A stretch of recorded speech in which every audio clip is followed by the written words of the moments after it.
No milk will ever be our milk.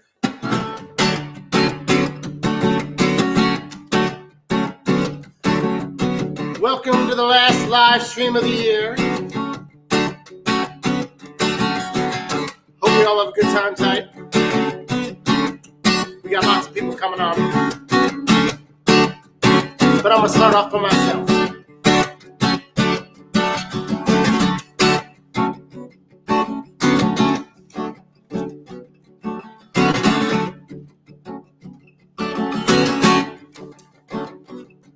It was sooner than I thought it was gonna be, but somehow sadness still got the best of me. It caught me with my pants down, it caught me with my heart hanging out. And in the moment when I owed an apology, I looked down and my pockets came up empty. I guess I'll have to bathe in this blood. Man, I hope I still have enough. No, I have nothing to give anymore. Nothing's washing ashore. No man's junk nor treasure. Yes, I've dug deep, and all I see is sand. And even that slips through my hand before I can measure just how much is gone. Tell me, how can you measure just how much is gone? I try to let it, no, that's not fucking words. I think it goes like this. I try to, I can't remember the old fucking words to my own song. And it's a song that I've been singing a lot of times. So I'll just skip to the second half of the verse. It goes, try to paint a picture of despair for my friends and foes. But I scare them by it being too on the nose. Cause with abstract art, don't you know, you gotta bring your own shit to the show. And I have nothing to give anymore. Nothing's washing ashore. No man's junk nor treasure. Yes, I've dug deep, and all I see is sand. Even that slips through my hand before I can measure just how much is gone. Tell me, how can you measure just how much is gone? You're too tired to hear me out. Too tired to hear me out. But can you see me? Cause I'm standing right here. So come on and have a look. You can't find this in a book. Come on and take me by the hands. We'll make love up here. I can't do this on my own. But let's make love up here. We'll make love up here. No, I have nothing to give anymore. Nothing's washing ashore. No man's junk nor treasure.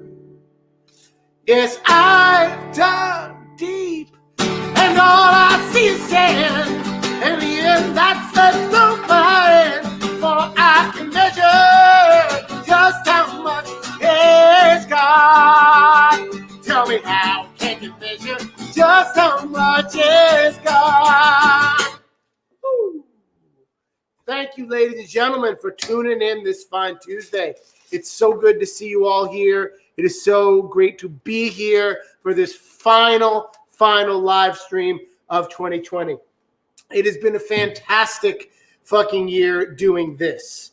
In so many other ways, this year might have been a clusterfuck, but the ability to get to do this show week in and week out for so many of you has been really a thrill and honor, and it's been exhilarating. I've learned so much about myself in the process, and more importantly, in the last couple of months, I've learned so much about so many musicians around me, so many people that make music like me and not like me, friends, both old and new, and it's been really, really wonderful to just get to sit down with them every week, sit down with you every week, and do this thing. It's been really wonderful, and I appreciate that very, very much. We have like a parade, a cavalcade of stars coming through tonight, starting very, very soon. I think I'm going to play one more song by myself. Before I do, I should mention that last song, which completely in a terrible fashion I did not remember the lyrics to, will be dropping as a single on January 22nd.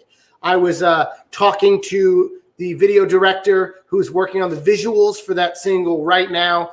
And on January 22nd, this single, which has an A and a B side, will be available all the places that you stream the things that you stream. Whether you're a Spotify person, an Apple Music person, YouTube person, or honestly, you should be buying stuff on Bandcamp because that's how artists make most of their money. It'll be available all those places. There should be a fancy new music video that goes with it, and that all comes out on January 22nd. I really look forward to sharing it with you. In the meantime, I'm going to play another one for you, another seasonal change song, one of the ones that has felt really comfortable and homey to me over these last couple months. Whether or not you know it, I've been doing these live streams since March. I've been doing them weekly since May, and I've been doing them weekly with guests, with the exception of a few weeks here and there since August. That last song I just played has been on almost every stream, and this one has as well.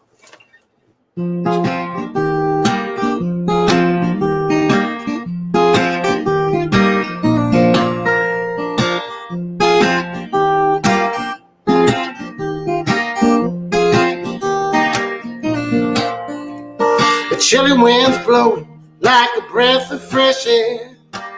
The leaves are on the ground, and flannel like flowers popping up everywhere across this Brooklyn town. And autumn in New York is on the radio. Morning DJ tells me it's okay. When autumn in New York is on the radio, well, it's then I know I'm headed for December's darkest day. They got that pumpkin spice in every drink, espresso and chai tea. And my barista needs to see her shrink, 'cause she's suffering from OCD. And autumn in New York is on the radio. Old Chet Baker tells me it's okay. When autumn in New York is on the radio,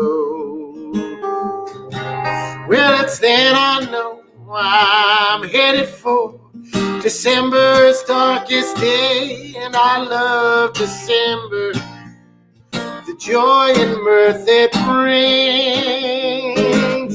I love December, the songs the children sing. I love December and all its wintry charms.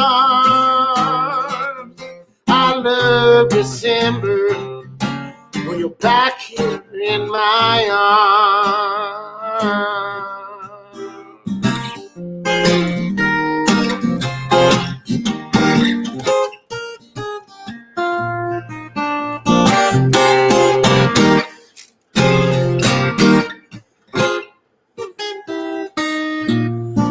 Now my smile grow longer as the days grow short, and we fade closer to black. 'Cause every summer you just kind of disappear, and in the winter you come back. And autumn in New York is on the radio.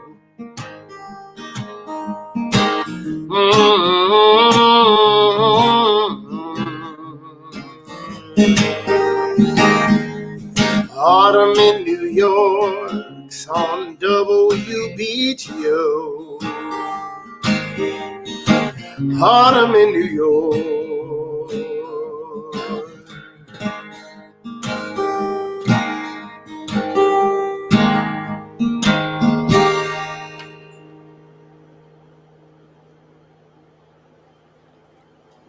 Thank you so much. And for those of you that are wondering and don't live in the New York metro area, I will tell you that WBGO is absolutely a real radio station. 88.3 on the dial out of Newark, New Jersey. It is the radio station that helped me learn to love jazz as a young musicianer. When I was coming up, and especially when I was in high school, and I was starting to tire of popular radio. Not that I ever give it up completely. I'm not that snobby.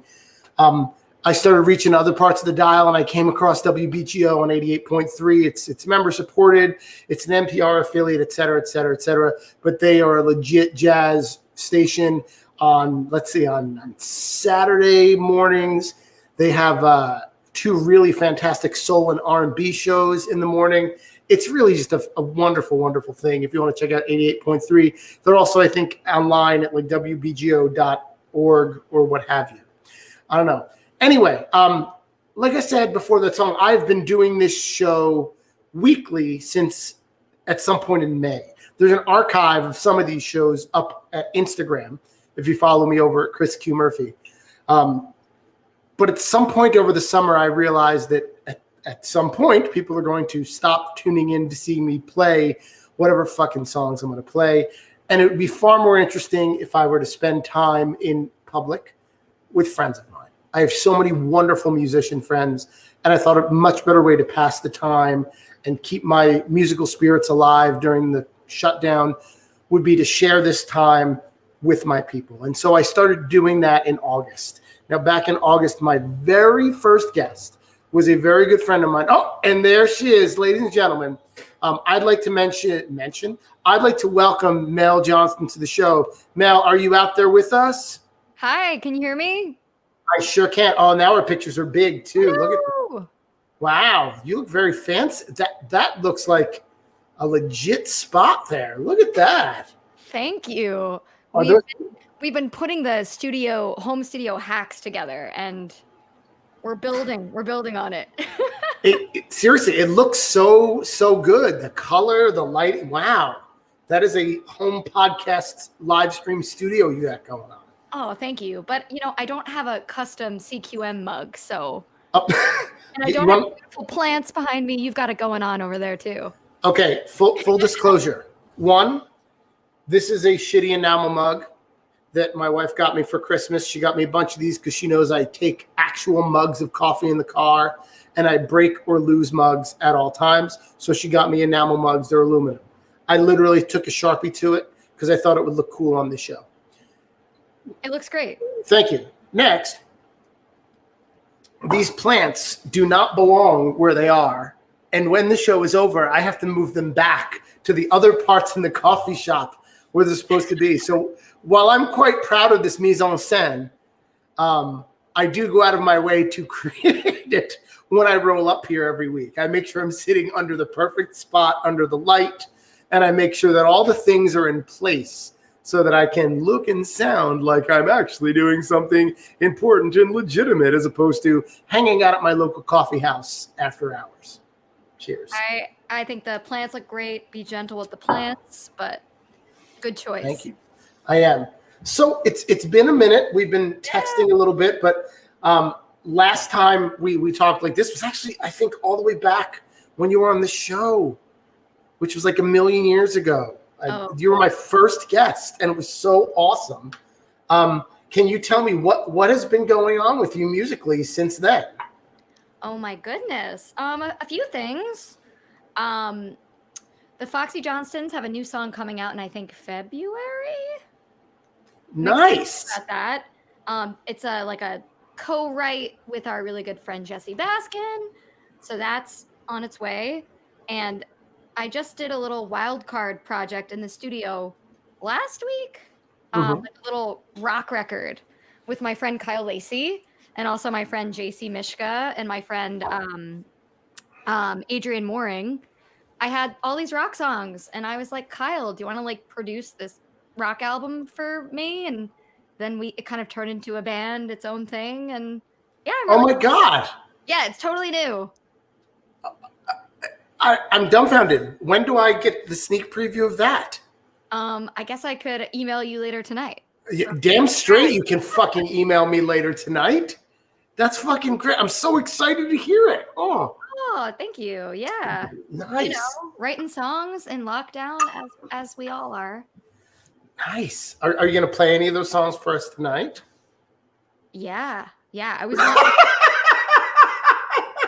You look like it. waiting to feel the vibe. I was like, I don't know what songs I want to play, but Well, you can play whatever the fuck songs you want to. You can play, Mary Had a Little Lamb if that's what you're feeling tonight. You vibe however you want. I'm just saying, like, yeah. I was personally excited to hear any new songs you have going on, but I'm going to leave it up to you. You're also, this is your first time doing the StreamYard thing online with me, which means that like we can do all this cool shit where watch this, like we can be big or we can be little, or you ready for this? You could be by yourself or I could be by myself, right? Whoa. Or like we can do a thing that's like this where we're together, but one of us is big and one of us is little, and then we can switch. It's pretty awesome. Or there can be 3 people online. Well, there's only 2 of us here right now. I'm just saying it's pretty exciting. Yeah, it's very fancy. It feels very fancy. Ollie, who's going to come on the show later, started using this platform, and I figured if I begged people for just a little bit of money on every show, I could fund it and actually, also give people a tiny bit of money. And that's been awesome. And a couple people have tried to come on with like nicer recording setups. Like they have a nice mic like you have going on. And maybe they have an interface, which they like to run a guitar through or whatever. And when I was just doing it on Instagram, I couldn't really accommodate those people. Right. And I felt bad. So I was like, well, we got to figure out a way to make this work a little better for people. So here we are. Oh. Well, it looks amazing. Thank you. Thank you. I'm a big fan of the show. Thank you. Most weeks, and you've got a good crop of guests, Oh my God. I'm so excited we have like 11 people coming through at some point tonight. People just rolling up as the evening goes on. And you have agreed to kind of hang out as if you are my co-host or panel person for the evening, or for a little while anyway, until you get fucking bored of me.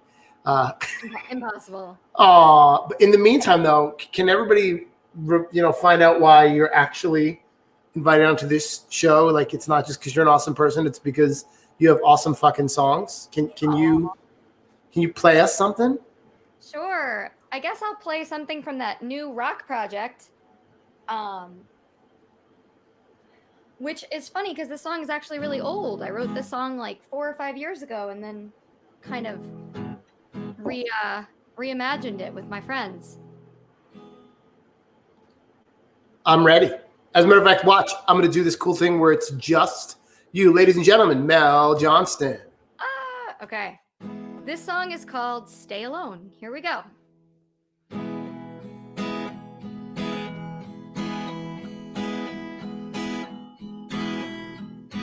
I can't believe already I'm dreaming about staying alone, cutting out a cancer before it ever grows.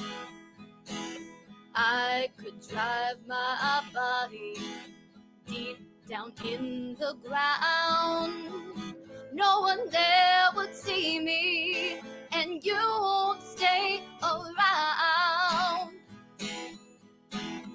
Oh, I'd rather stay alone. Oh, I'm better on my own. I used to view my bruises like they were all divine, licking all of your wounds, never noticing mine. I used to say I'm sorry, like breathing in the air. Close my eyes to everything, but now I like to stare. Oh, I'd rather stay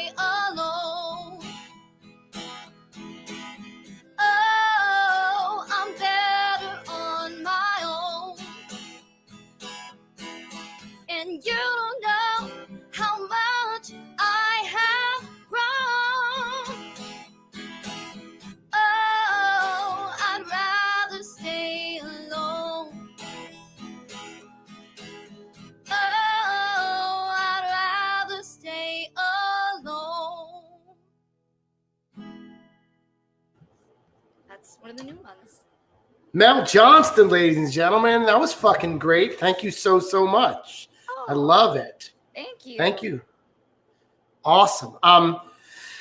So I'm hoping that while you're hanging out, you can play a couple of songs throughout the evening rather than, knocking out,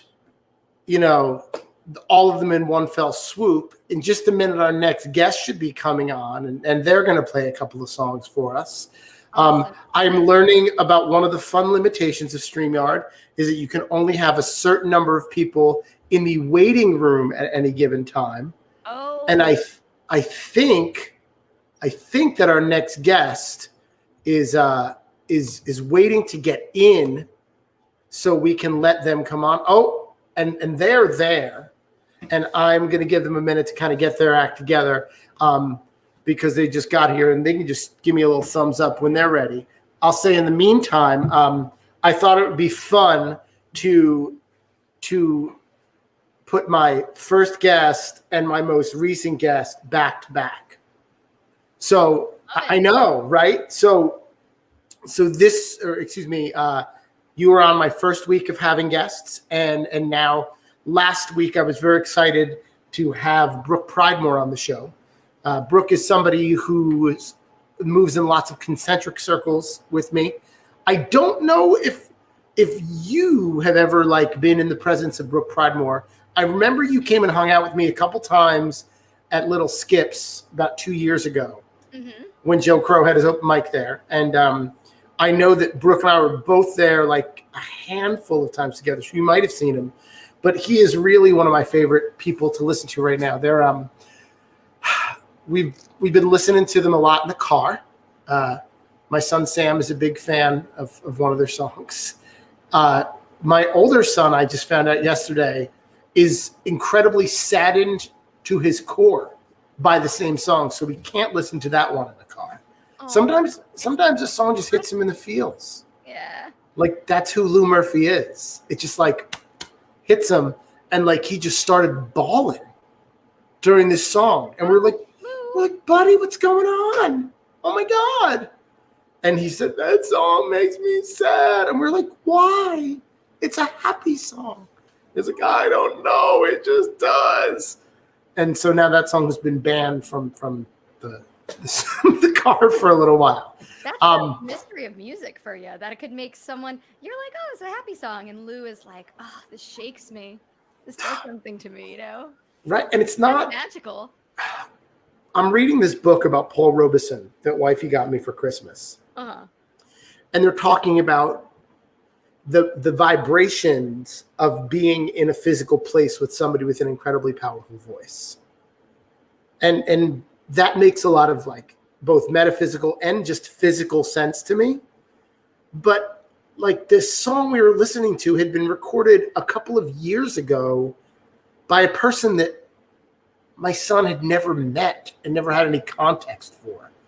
And it was, recorded in a studio, God knows where, mixed down to this, compressed to this, recompressed and streamed out to my car over LTE. And still something in that song was able to hit my kid in the feels in a way that he couldn't even explain. So let's go ahead. Song. Well, It's got to be awesome. No pressure for our next guest to play that song at all. But I'm happy to bring them on. I'm happy to introduce you, Mel, to Brooke Pridemore.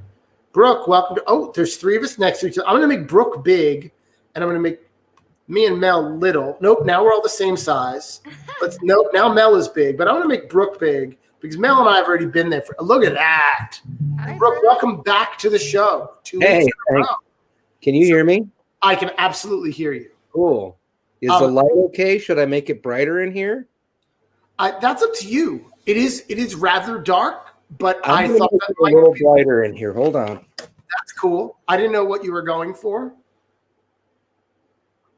Brooke played and talked with me so much last week, and it felt so good. He had so many cool things to say, and he really both broke and rebuilt my confidence as a writer. Brooke, this is Mel. Hi, Mel. Hi, Nice- Brooke. Great to meet Nice you. to meet you online. I I like I've your been- song. She's Oh, thank you. Yeah. Brooke, what tuning do you play in? Okay, so with no capo, it's Yeah. C G C E G C. All right. So it's a C chord. Yeah. It But sounds so good. it's the phrasing of an E chord. I saw Bill Callahan.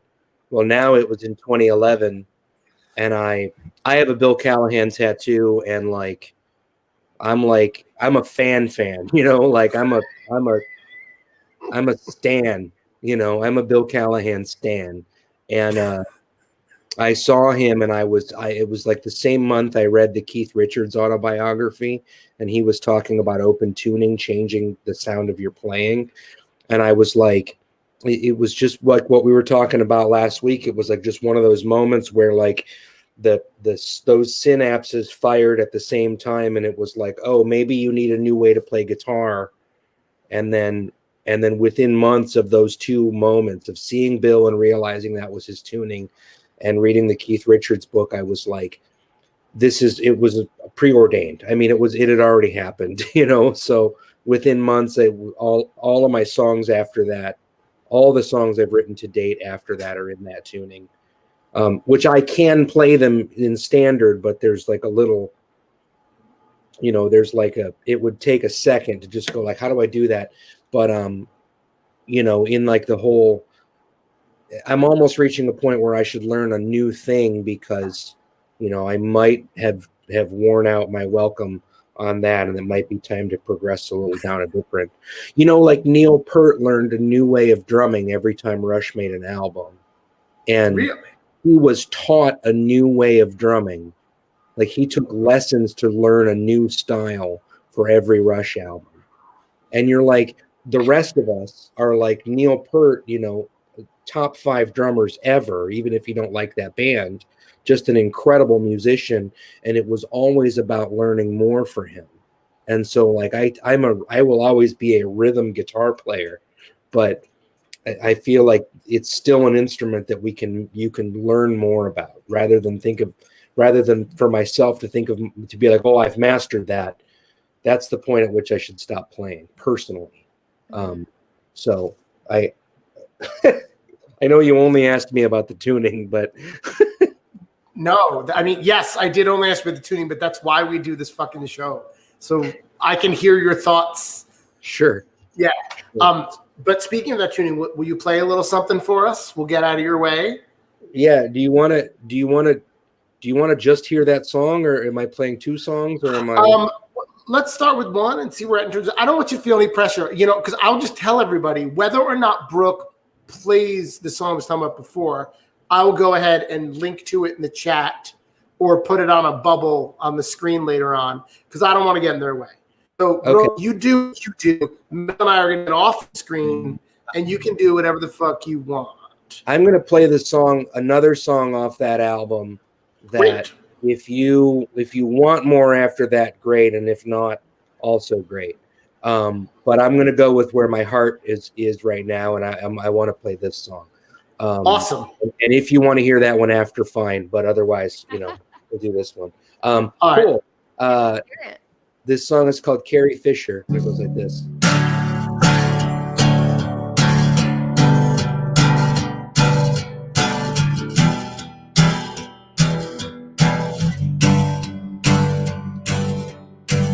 I've been laying low 'cause lately I don't feel like taking any shit.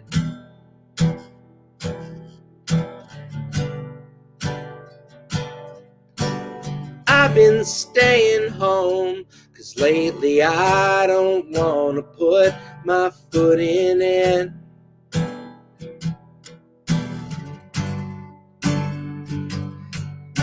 But if I lose my place at breakfast, buddy, I could make myself a sandwich. But breaking bread with other heathens seems to me the point of eating.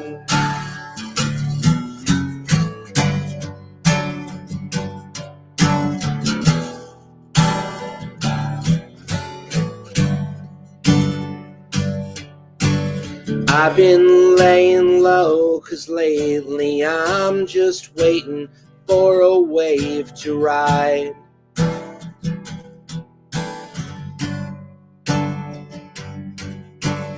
I've been staying home, 'cause lately I don't even know who's on my side.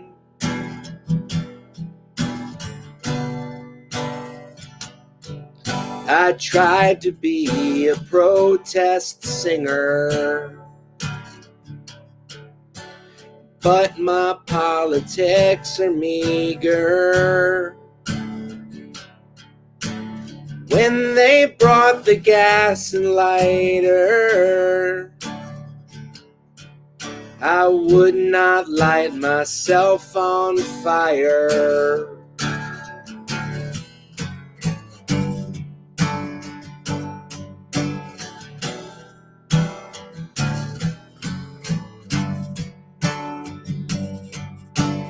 I've been staying home, 'cause lately I don't feel like taking any shit.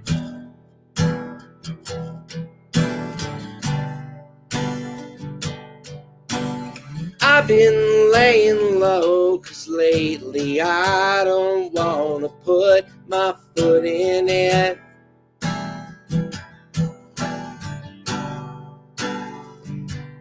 I will never be your Septon's daughter, because I always play the martyr. But we're helping out the bent and bleeding. Seems to me the point of breathing. No, I will never be your Christian brother, because I'm always half my mother. But reaching up and out to Jesus beats her awful death to pieces.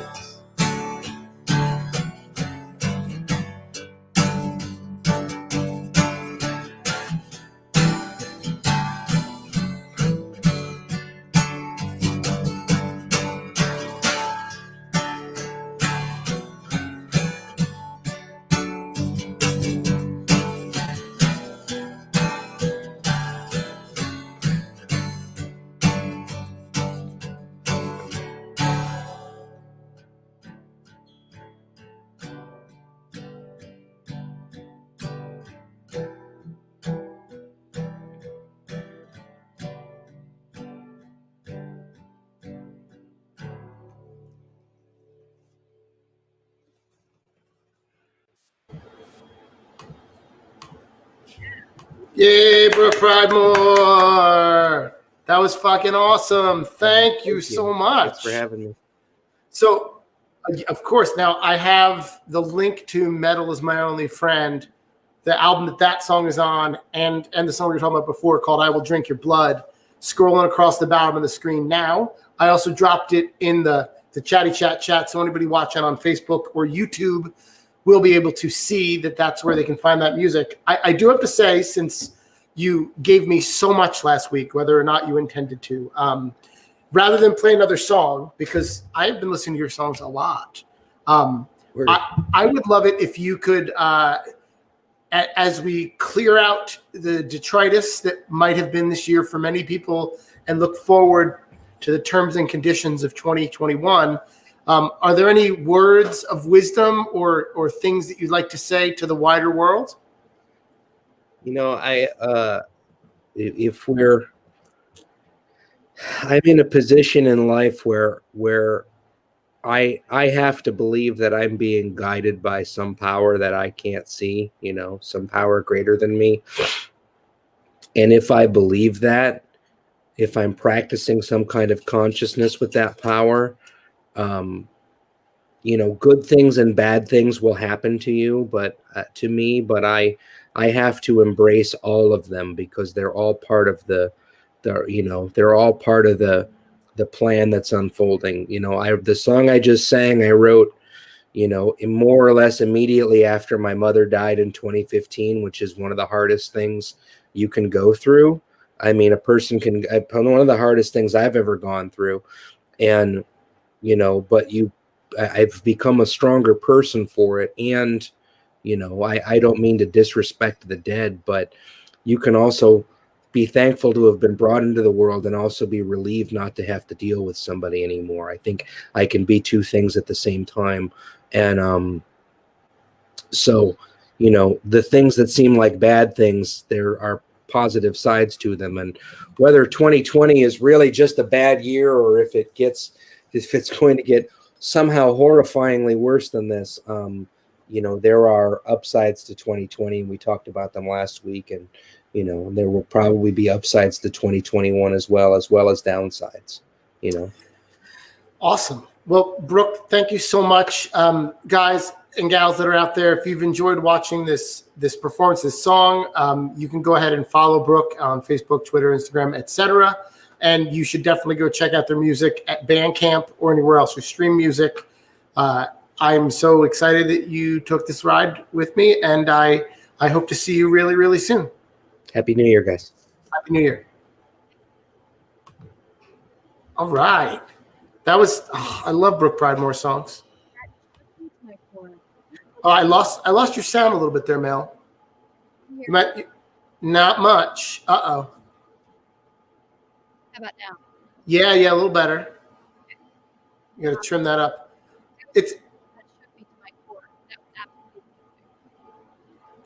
Maybe, I don't know if it's me that can't hear you or everybody can't hear you, but you did just say it shook you to your core.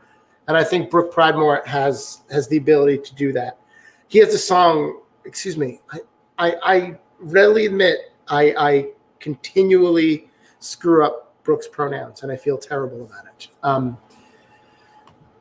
They have a song called Charlie Watts, as in the drummer from the Rolling Stones. And I remember the first time I heard them play it. I think it was probably on a live stream, because I've only seen them play live a couple of times. This was a couple years ago. And I immediately reached out over Bookface or what have you and said, how much money do I have to pay you to send me the voice memo that you have of yourself playing that song? And it is one of the 10 songs like in the universe that I not only love dearly, but wish that I could have written. Brooke Pridemore. Love Brooke Pridemore.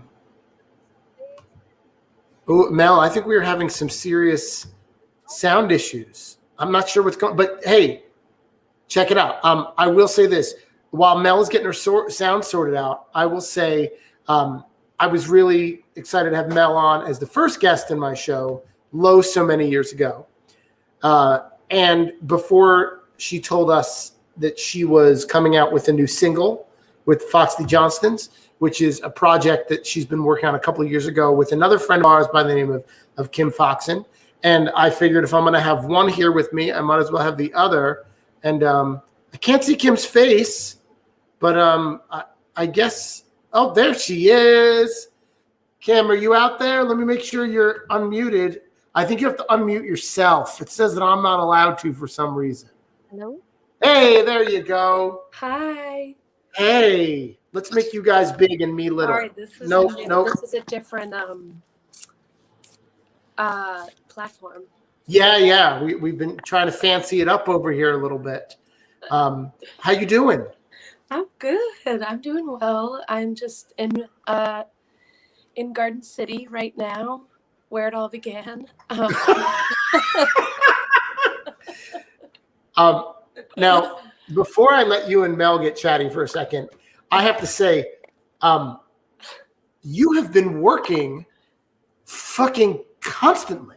I know. Like, you have taken the outdoor dining world by fucking storm, Kim Foxon. Yeah. Like, when do you sleep? Do you sleep? You know, I definitely burn the candle at both ends. Uh-huh. Literally and figuratively, because it's It's candle time. That's terrible. That's terrible. I just want to plug By Way of the Farm. Get their candles. Amazing. Just like that, Kim became a fucking prop comedian. And a Yeah. spokeswoman. Oh, your sound came back. Yes. Did it come back? Yeah, I was Yeah. coming back when I jump on, right? awesome. It's the good vibe that you bring, Foxen. Oh, You know, Aw. I blame the candles. I swear.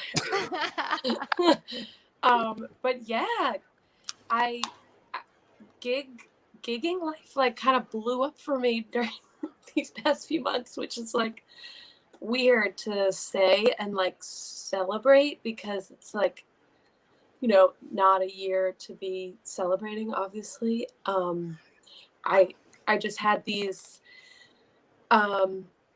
these gigs that like started to kind of like be born like a few months before the pandemic, and then when the pandemic happened it obviously came to an abrupt halt, and then those places where like we have this outdoor space and like we want to feature live music, I think people were just like trying to vamp up their dining experience, and so yeah, I was called for some gigs and it stuck as like a bi-weekly thing, and I was really lucky to have them and be able to invite friends. Of like some of them I was able to have like a friend jam session at. nice. So yeah. That's great. Now, have you been playing any of your songs, or have you been sticking to the cover? Oh, that fucking word. Oh, for Material. Sure the latter. Yeah. Yeah. It's all, like cover gigs, but I have managed to like sneak a few in there. Okay. Because I feel like, you know, it fits the vibe. But it definitely, it's like all like covered gigs. It's like 2 or 3 hour, you know, gigs, like restaurant gigs that I'm doing. So I'm doing a lot of like the classics, but Nice. but the good ones, not like not the shitty ones. And you The good you guys have your own unique style. Like you and Yetta just have this like soul pop jazz fusion thing happening that is awesome. It's not like covers, it's like beautiful, amazing music. Thank you. Thanks for saying that. Yeah, I mean, I'm only 50%. My friend Yetta, who's an incredible guitarist, is my partner during these gigs, and she she just has such an amazing way about her style of playing. Like she can do bossa nova and then switch to do like an old soul song, and then switch to do like a top 40s pop song. She's really dynamic with her playing, and she keeps it exciting. So yeah, I'm lucky to work with her. She's really awesome. Her name's Word. Yetta Monet. I've only seen like 30-second clips on the gram. I hope that someday I can watch you play, you know, for realsies. Yeah. Hopefully. But I know that often the cover tunes pay the bills, but that's we're not about paying bills here, unfortunately. But we are about fucking songs. So Kim, would you be so kind as to play us one of your tunes? Yeah, I think I'm gonna play one that I wrote during quarantine, but I played it on your show, Murph. So it's like been done, and you guys have both heard it separately, like, you know, a lot. So I apologize. Is it the second song that you played that you sent me a demo of later that night? I don't remember the name of it, but I asked you specifically, can I hear that song? And you sent me, I don't even think it was a voice memos thing, but you definitely sent me a recording of it. Possibly, yeah. It's called Gold Standard, and I have like I wrote it originally on my tape machine, and then I demoed it onto Logic, and my friend Evan like played bass, and my friend Christian gave me like a synth bass and keys stem for it. I just kind of like sent it to friends, and I was like, do it, and then they like sent me back dope stuff, and So maybe it was that one. I don't know, but I think I might play it. Yeah. Play away. I'm trying to like figure out new feels for it because you can only play, you know, like when you play one of your songs so much, you're just like, I like this is a little stale. I wanna like get a new flavor Yeah. mixed in. So I don't know. I've been trying out stuff, but Well, I'm gonna let Mel sit here and watch you. I'm gonna step away for a second. okay. I mean, I'm still gonna see and hear you. But ladies and gentlemen, give it up for Kim Foxen. Woo! Yeah, Thank Kim. you. Sorry if I'm a little in the dark. Let me bring my candles close. Okay. What a vibe. I'm gonna mute myself so I can fully enjoy. All right. This is Gold Standard.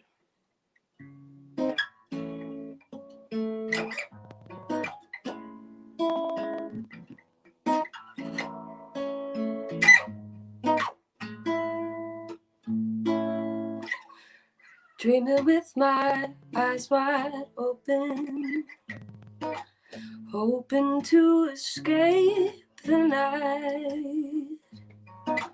I don't wanna miss this moment. Find me in the morning light. Trembling, my lips grow shaky. Where did all the hours go? I don't care for moonshine, baby. Just give me all your sweet Merlot. Pulling my way with gold standard, you don't know what you're missing. Running my race with gold standard, yet I supply the loving. It is something to behold. I know love with standard in gold. Oh, dreaming with my eyes wide open, and I'm hoping to escape the night. And I don't wanna miss this moment, so find me in the morning light. Trembling, my lips grow shaky. Where did all the hours go? I don't care for moonshine, baby. Just give me all your sweet Merlot. Pulling my way with gold standard, you don't know what you're missing. Running my race with gold standard, yeah, I supply the loving. It is something to behold. I know love with standard in gold.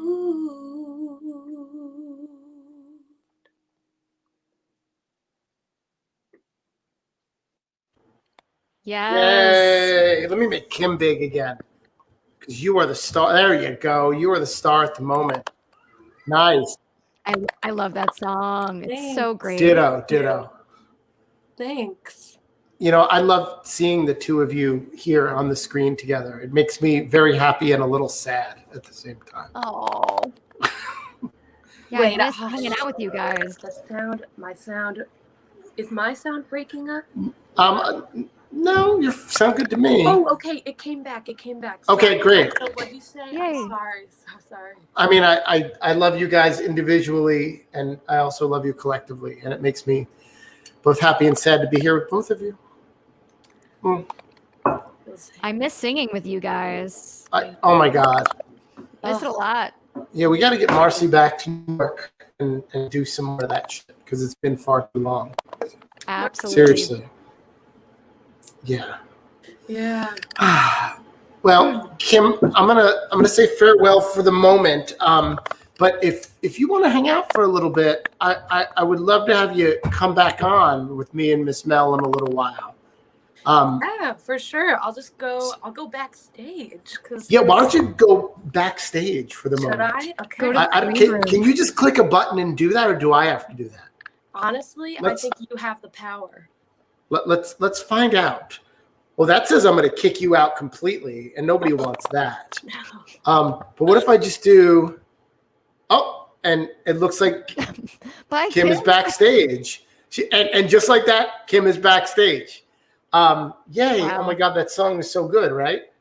I feel like 2020, there's been so much heartache, but then when you see like people writing amazing songs like that and really leveling up their musicianship, we can at least say, okay, a lot of good shit has happened in 2020, even though so much bad shit has happened. Yeah, she's like fucking crushing it on the guitar now. Yeah. Like, she's always been a proficient guitar player, but now it's just like, whoa, I love it.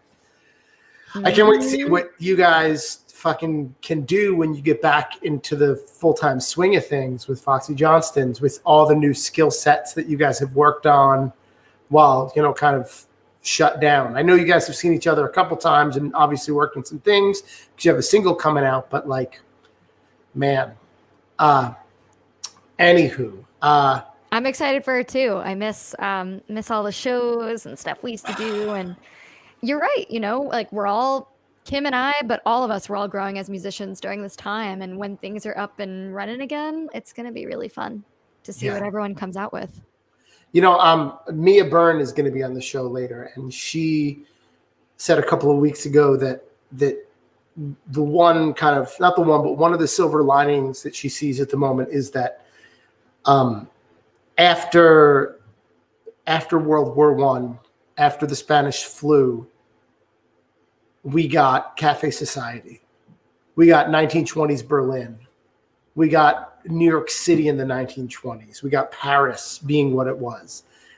So hopefully when we all are allowed to come out of our shells and it's safe for everybody to do so, we'll be able to do even more fucking cool stuff than we ever did before.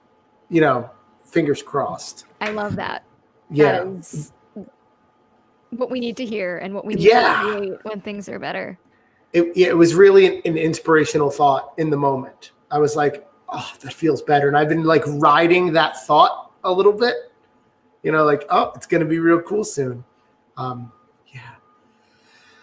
So I'm going to bring on our next guest. Now, I don't think you and Deidre know each other at all. I don't know. I've seen her play at maybe it was like at a big city folk club thing. She was at Song Club pretty regularly. Yes. I think like last winter-ish, maybe-ish. But yeah, it was.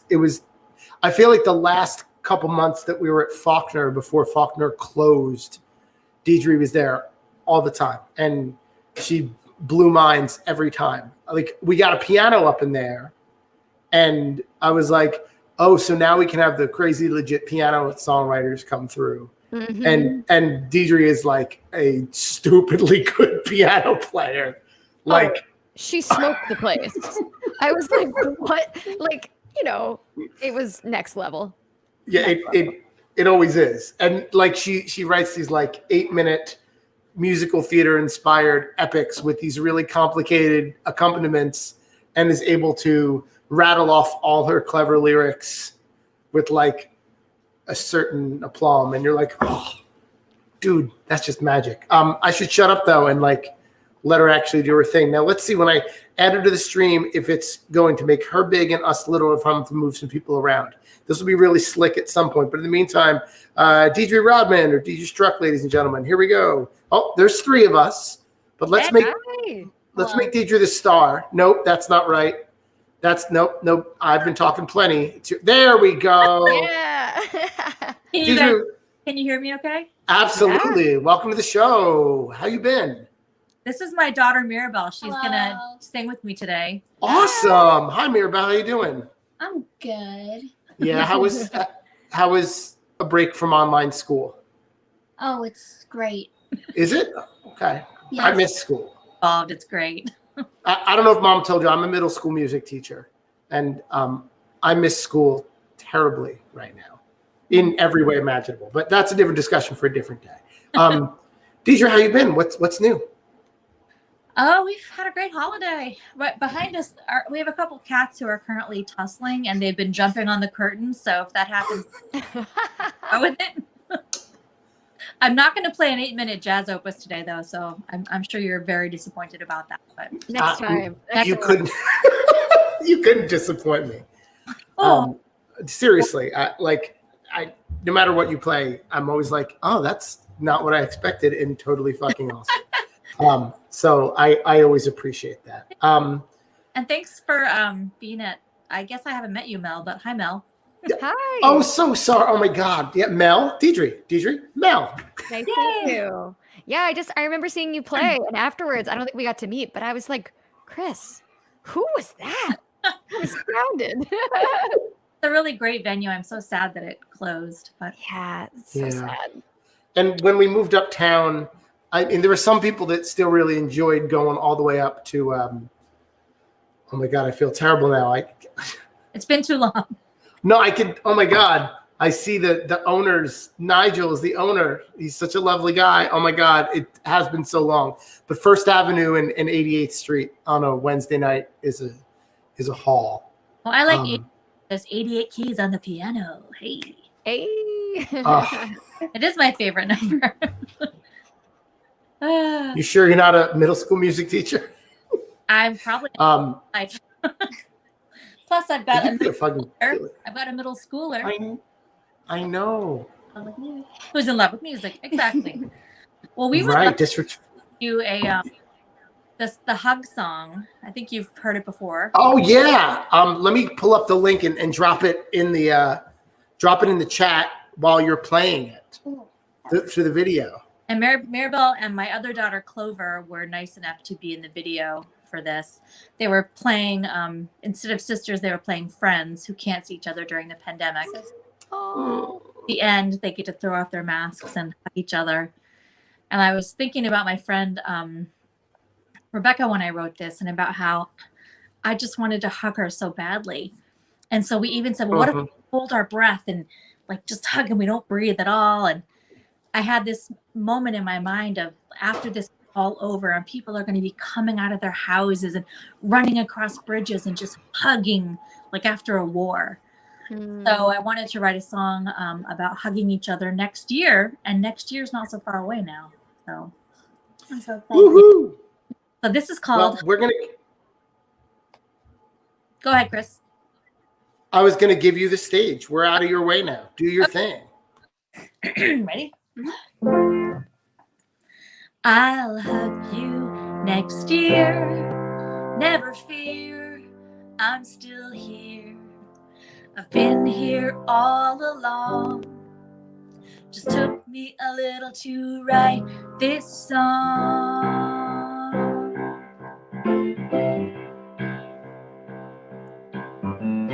Birthdays, holidays through a screen, laughing and crying and what might have been. Winter, spring, summer coming round again, wondering when will this end. I don't know, but I know that I have to have faith that this will be over, so I can go running out of my house, to wherever you are. I'll hug you next year, never fear, I'm still here. I've been here all along. Just took me a while to write this song.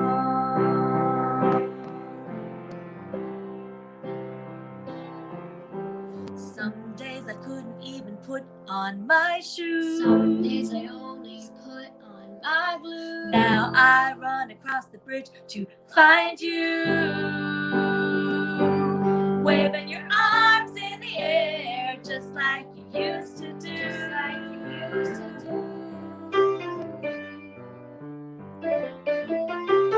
Hug you.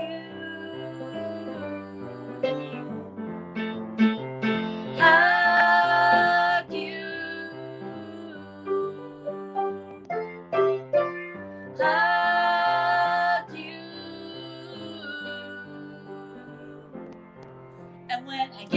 in my arms. I'll hold you so tight, I'll never let you go. And though I can't say it'll be the same, there's one thing that we both know.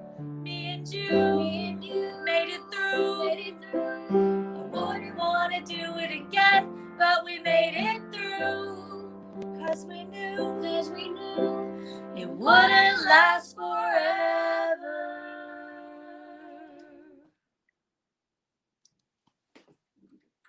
And there's the cat. That was amazing. Thank you. I loved that. Thanks, guys. And Harmony is such a treat. Yay, Harmony. We love Harmony. Oh my goodness.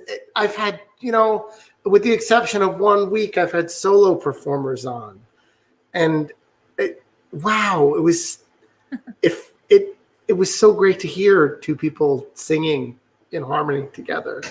And quite well at that. Mm-hmm.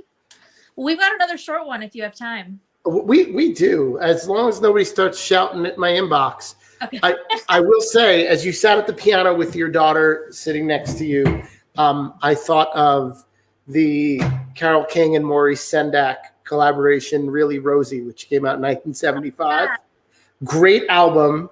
You're And How do you know that? Carole King's kids sang all the background vocals That's awesome. on that album. They were only like 4 and 6 at the time. Yeah. But First gig when she was 4, she sang on a soundtrack, and she couldn't read music or read. And there were a bunch of people singing this particular song, and so she was like hidden by the music stand.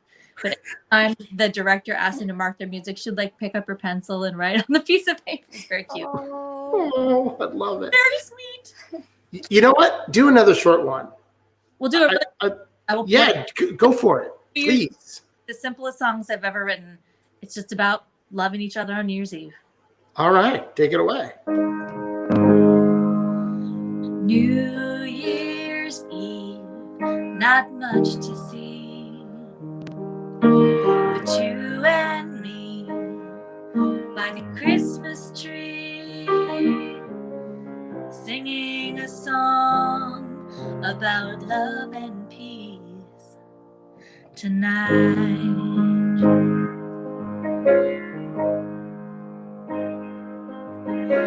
New Year's Eve, not much to hear. Midnight bells singing clear. Soft words whisper, I love you, dear, tonight.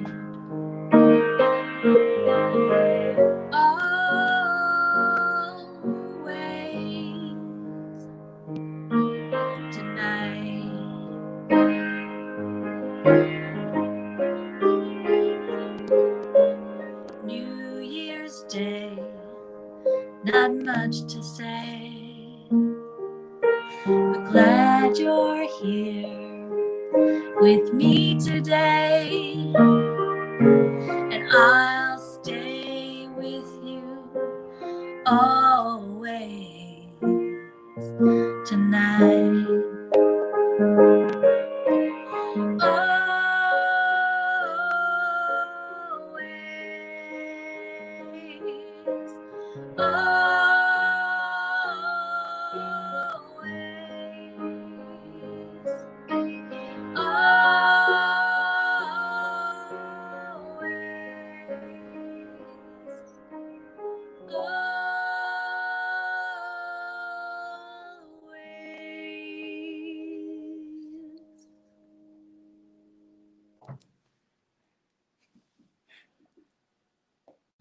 Thank you. Thank you for playing that second song, and thank you for the harmony. Yeah, that was beautiful. Amazing. For having us on, and thank you for all that you've done with the show, Chris. It's been really Oh, thank you for being a part of it, and happy New Year to both of you guys. Happy New Year, Jinx. Have a good one. Nice to meet you guys. Great job.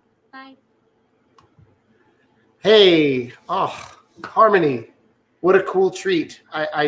You're so right. It's been so missed in all of our lives, right? Like singing with other people, maybe people sing in a choir. Like we need that back. ASAP. Yeah, I feel you 110%. Deidre showed off, serious piano skill. She didn't show off all of her prodigious skills, but I remember about too many years ago at this point, I was gearing up with the Randy Bandits to make an album, and we knew that on a couple of the songs, if we really wanted to cut them live, and that was our intention, to cut the album as live as possible, that we would need to fly other people in. Not literally fly, because there was no budget at all. But we had to bring other people in because, and they had to be, it couldn't just be people that could play the part. It had to be people that were going to come in and play the vibe. Our keyboard player's uncle, who had Richard X. Heyman, he had produced one of our earlier albums. He came in and played maracas, because I usually played maracas while I sang lead on a song, like Mick Jagger style, but it would have fucked up the vocal take. Right. And for the final song on the album, our keyboard player, Russ, really wanted to be able to play this pump organ they had at the studio we were working at. But we also knew we wanted this huge piano swell at the end of the song. And it was there was no discussion really. It was just well, we're just going to ask Deidre if she can come do it. And one of my, when I think of those sessions, all of us took a lot of photos because we did it all over one weekend, Memorial Day weekend. I always think of this photo with the five of us and the Randy Bandits and Deidre standing there in front of the piano. And she's an important part of that memory for me, and I'm excited to have reconnected with her. And that was my not so subtle segue into our next guest, who is, of course, the head honcho, the creative driving force, the songwriter and lead singer for the Randy Bandits, none other than Mr. Jim Nabel. Jim, how you doing? I'm all right. How are you? I love the dramatic entrance there. We're doing okay. I'm trying to make you big here. I was gonna jump into that 9-minute song that Deidre played with us, but I figured that's inappropriate right now, and I don't remember all the words, so it might be ugly. I could try. I'll get my mandolin out. 9 minutes. It's gonna be rough.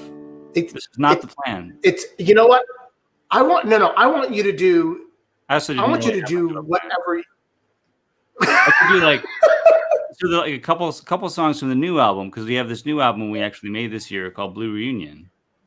It was a lot of fun. Which coincidentally was in a place that Deidre had recorded before, and she's one of the people that turned me on to it, as well as Karen Dahlstrom. Yeah, it's Acme Great Studios, with Rich Bennett engineering.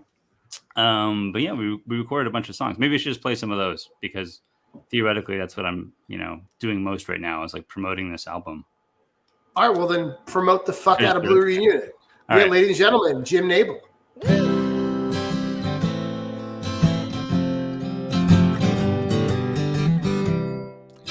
Chris was instrumental in helping me figure out some of this song not too long ago.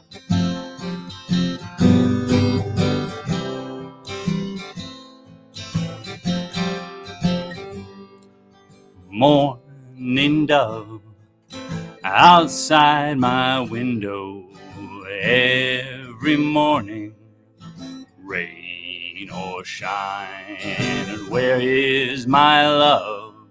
She's in Seattle. And where are my sons? There by her side. But I hope that they call.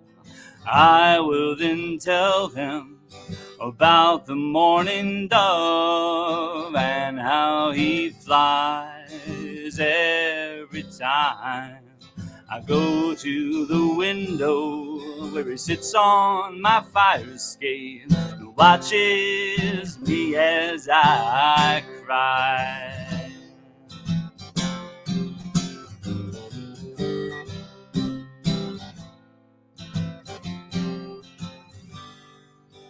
I have a picture of my grandparents when they were young. In 1949, she sits on his lap. both of them smiling, and I think my father is somewhere inside. That's where I'm from, that's where I'm going. When the morning dove comes and the lights outside my window, two of them forming, one for me and one for my bride.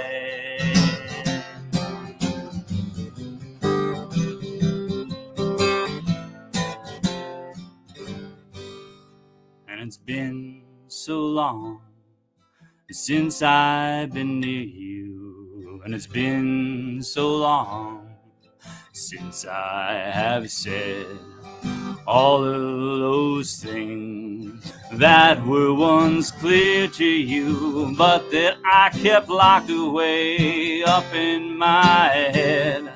But I know I belong, and I know that you're coming. I see you all flying up in the sky. Morning doves outside my window, and I look at them and I think of you, and I know that you be right by my side. Ooh.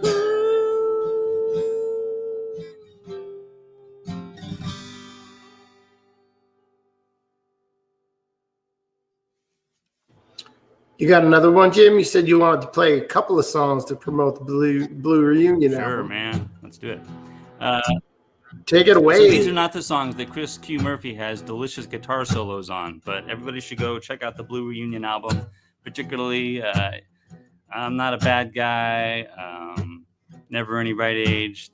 This isn't that song, but those songs and Don't Get Lost have great Chris Q. Murphy solos on them. I also just did a project with Mel Johnston, Songs of Suffrage, so check that out.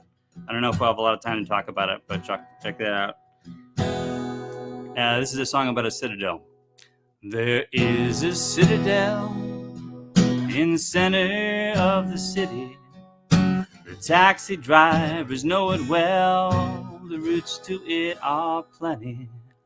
But I've been getting there on a horse-drawn carriage gently. You could tell them that no one has sent me.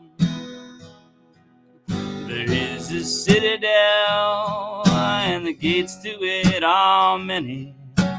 They all seem to lock against me. But I've been getting in through a skylight near the Century. You could tell them that no one sent me. But if I find your gates unlocked, I won't register the shot. I'll sit down and act like it was meant to be. Walking down your open road to your castle, cross your moat, I will find another point of entry. I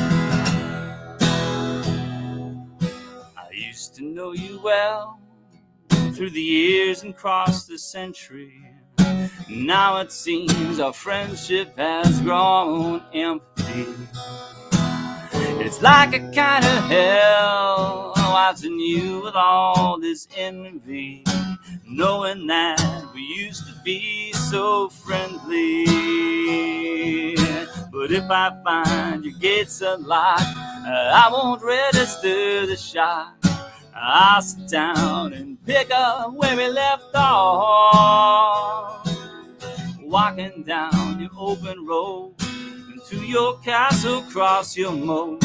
I'll walk right up to your gate and knock. There is a citadel in the center of the city. The taxi drivers know it well. The routes to it are plenty. But I've been getting there on a horse-drawn carriage gently. You could tell them that no one has sent me.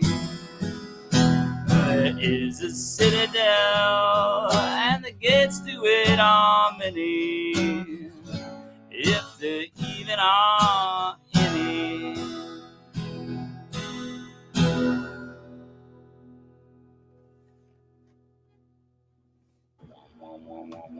Jim Nabel. Woo! Thank you, Jim. I love that song. Thank you, Chris. I was Yeah, great to hear you. I don't know what the Jim. fuck I would have played on it, but I would have loved to have contributed to that song just because I love it so much. Mandolin, obviously. I don't know the last time I played the fucking mandolin. I think it was for Canon on the Volcano album. I've played the mandolin since then, I promise you. Oh, I mean, with the Randy Bandits. Oh, with the Randy Bandits. Yeah. Yeah, Okay. I'm sure you played it since then. I just got a ukulele. I saw that. It was a Christmas gift from one of your sons, wasn't it? Yeah. I finessed the song out of it today while I was sitting in my parked car waiting for the street cleaner to go by. Nice. Jim, I didn't even know you had a car. That's exciting. I guess so many things ukulele is in a it. good car instrument. It's a great car instrument, especially if you have to sit there for an hour and a half. You're like, okay, I'm going to bust out the song. And I considered playing it tonight, but I decided not to. So some other time. Yeah. Jim, do you have any words of wisdom or anything you feel like this stuff you'd like the world to know? As we move into 2021, we've only got a couple days left in this year. I don't know. You're like a sage sometimes. I know that's a really open-ended, weird question. Yes. I could make something up, but I would really have to make something up. I'm a total blank. I would just say this album will probably change your life if you buy it along with this album and this album. All of the Randy Bandits albums together, plus all of Chris Q. Murphy's albums and the Foxy Constant albums, and like everybody who's playing DJs, all of her stuff. Yeah. I know The all key these to a great albums. 2021. Oh yeah. Yeah. It's going to be a great 2021. Good stuff. Well, I'm actually going to bid farewell to both of you guys. Mel, thank you so much for hanging out for so much of the evening. And if you get bored and you're watching the show later, just jump back on backstage, and you can pop back in, and then we can sit in the box like Waldorf and Statler and make fun of whoever's singing later on. But Jim, thank you so much. It's great. I hope that we can celebrate Blue Reunion in a face-to-face fashion and put on a big loud-ass show for the loud-ass songs. We're gonna work on that rock album. I'm as inspired to write a rock album as Mel is, so we got to work on that. I'm Altogether. ready to play the guitar on a rock Let's album. do it. All right, thank you so much, guys. Have a great night and a great rest of 2020. I'll see you on the other side. See you Good later. night. Thanks, Chris. Bye, Jim. Oh, such good friends. I'm so excited to have such good friends. Jim Nabel has been a part of my musical life for so long, as has Mel Johnston. They've both been huge contributors to who I am as a musician and indeed as a human being. So I am super, super thankful to both of them for coming on and sharing with me tonight. Thank you to all the guests that have come on. For those of you that are here for the first time, or you're just hanging out because your friend told you to be here, I'm Chris Q. Murphy, and this is my Tuesday night live stream. I've been doing a Tuesday night live stream for the majority of 2020 at this point, and I've been bringing on special guests who are also singer-songwriters to play their songs and talk about songwriting and being a creative person during this pandemic for the last several months. And it's been revelatory. I've learned so much about myself by having these people here. It's felt not only like I wasn't quite so alone, but I felt incredibly supported by everybody I came on that was willing to give some of their time. And that's the great thing about having a network of friendsicians, as my wife and I call them. In terms of support, there are very few people in the last couple of years of my life that have been more supportive of my own music than our next guest. This is somebody that has never, I don't think, lied to me or blown smoke up my ass, has always been very happy to tell me how much he loves or hates an idea that I have. And I love him eternally for that. In addition, he put out the best album of 2020. No offense to any of my other guests or anything that I fucking released in 2020. I've been waiting for this album to come out since the first time I heard the songs on it sung a cappella in the back room of a bar and restaurant in Brooklyn. And I was so excited, not only that I got to contribute to this album in some small way, but also that it was finally released earlier this year. And it was even more fucking phenomenal than I could have imagined. It was so good. It's called The Last American. You might have heard about it on Instagram on Rolling Stone India. What? That's right, Mr. fucking Famous up in here. Ladies and gentlemen, I'd like to welcome Ali Aslam onto the show.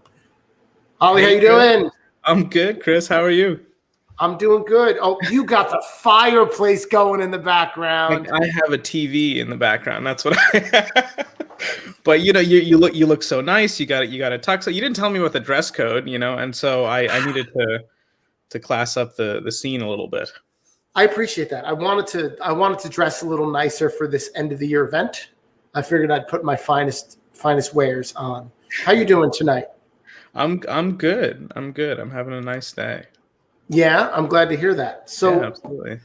It's very kind of you to say all those things about me, Chris. And they're all true, dude. I always look forward to hearing what you have to say because all of your friends will talk to you about the music you make, and it's always a question of how deep they're willing to go, how honest they're willing to be. And I feel like I get both of those things in gobs from you. I feel like every time you're reacting to something or talking to me about something I've done, it's coming from a very thoughtful place, and it's never just a passing comment. And that means the world to me.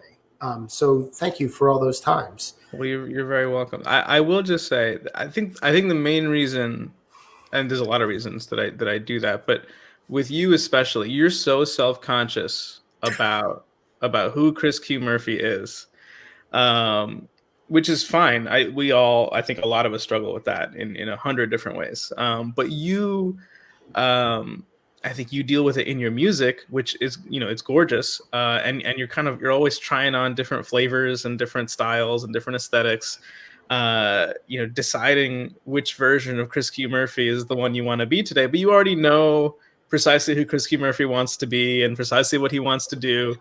And when you let him out, it's tremendous. And it makes for a great performance, and the music is always thrilling, and it's always it's thoughtful and provocative, which, why not just be that guy?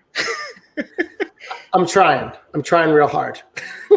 Yeah. I love it. I love it when you're that guy. So thank you. So I will rag on you whenever you're not that guy. So tell me, how did you wind up in fucking Rolling Stone India? Luck mostly. I mean, to be fair, the album is ridiculously fucking good. And you should be in every music publication in the fucking universe right now. Thank you. But man, to just see that fucking Rolling Stone logo.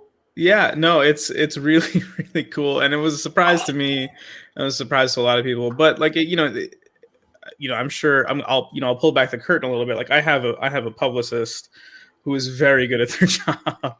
And I'm very grateful to them. But I think the big secret is not really a big secret. Like that's part of how this business works. Like you try and find the people who can help you get in front of whoever it is you want to get in front of. That's logistics, right? That's just like planning and kind of trying to seek out whatever that is. So the real trick, the real trick is sort of trying to make something that you think is great, and kind of be kind to everybody that you meet, because those are the people who are going to help you do the thing that it is that you're trying to do. And so, like, yeah, I have a publicist who's been able to get me some great press and has been able to get me some great reviews. But I have that publicist because I have friends like yourself who connected some dots for me and said, you need to talk to this person, or you need to talk to that person. And the only reason they wanted to do that for me is because we were friends, and we're friends because we were nice to each other, and because we appreciated who we are, and appreciated the things that we're trying to do because we were honest about it. That's the trick so far for me in anything that I've done, so that's how that happens. Well, as you guys can see, Ali is fantastic to talk to, and I'm excited Ali has agreed to hang out for a chunk of time tonight and act as co-host, as Mel did for so much of the first half of the show. But more important than that, Ali's a great fucking songwriter. So I'm going to step aside and let Ali Aslam play us a song. Do you have custom red fucking pads on those headphones? Well, the old ones were falling apart, so I had to get new ones. They look sexy, dude. I like the red. Can be. I'm on brand, if nothing else, man. You accessorized your headphones. Ladies and gentlemen, with accessorized headphones, Ali Aslam. I'm going to play this song off the record called Color of the Sun. Chris says that this is sort of my signature song, and I think that's a nice thing for him to say because, well, I want for all of my habits to be so, how fragments of all the people I have loved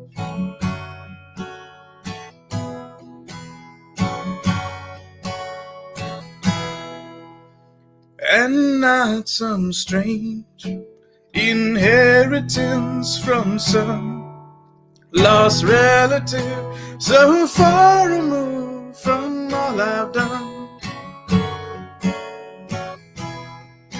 Oh, all I've done, yeah. Oh, if you only knew the color of the sun that I see when I close my eyes.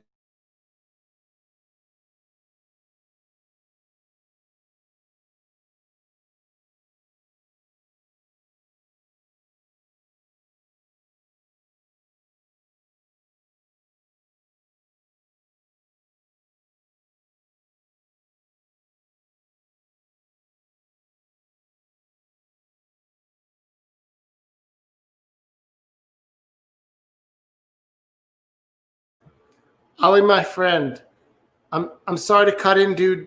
Your mic is muted. Your mic got muted, and I couldn't unmute you. Oh, Ali, sound went away, and it's such a fucking great song. No. Ali, I can't hear you. Hello? Hello? Hello, Ali? No. All right, well, gentlemen and ladies, we are rolling as quickly as we can, but check this out. While Ali gets his sound sorted out, because I know he's got a really nice sound and setup over there, since he's going to hang out for a little while, he's going to get another shot at playing that song. And I'm going to go ahead and bring on our next guest. Surprise, surprise, this happened quicker than she might have planned. But ladies and gentlemen, welcome another big city folk friend of mine that I was hoping would have a chatty chat with Ali. Welcome May Chung to the show. May, how you doing? Hey. I can hear you. That's awesome. Awesome. I'm so happy. How you doing? Oh, with your mic on. Yeah. I'm good. I'm a little zoomed out. But I think we all are. I'm just doing so tonight I had frozen fish sticks, frozen peas, and 5-minute couscous. That was my dinner. No shame. There's no shame in any of that. I think I had Christmas cookies for breakfast. This is my life. Yeah, this is our life. It really is. How was the last time we spoke? You had kind of just moved out of New York not long ago, and we spent a little time talking about how that was affecting you as a writer, and as an artist. How does it feel to continue to not be in New York at this point? I mean, the number of cases are kind of reaffirming that our move was a sound one. But I definitely have glimpses of visions of living in New York and Brooklyn, and I mean they're such precious memories now. I mean I'm gonna go back as soon as it's safe to be back, but check out some shows, hang out, see y'all at Big City Folk. Like, I don't know, I'll be down. But yeah, it's another world right now, and I mean, right now I'm living the country life. We drive to the market, like we know the farmer's name. Oh, Yeah, it's fucking great. I love it. Yeah, it's like that. It's like that. But yeah, and we moved into a geriatric community. Everyone's retired and really nice, and your neighbors will bake you cookies and put them in your mailbox. That's the vibe. That's the vibe. You hear that, Brooklyn? We've been doing it all fucking wrong. May's neighbors are baking her cookies. I don't know. I swapped cookies with some of the people on my block this year. Oh yeah. But they didn't like voluntarily drop them into my mailbox. Okay. Yeah. That's hard to do. Yeah. So how's the writing been going? Have you been writing at all? It's okay if you haven't. I'm just curious. I have, I was on Laura Ewan's Free Music Friday show, I think after your show, and I couldn't whitelist songs, so I had to write like 5 songs in one night or 2 nights. So yeah, I've written a bunch of songs. And there's more to come. Can I hear something new? Is it fair to ask that? Awesome. Yeah. Ladies and gentlemen, I'm going to get my face off the screen and make room for May Chung, who's going to play us something new. Ladies and gentlemen, May Chung. Thank you.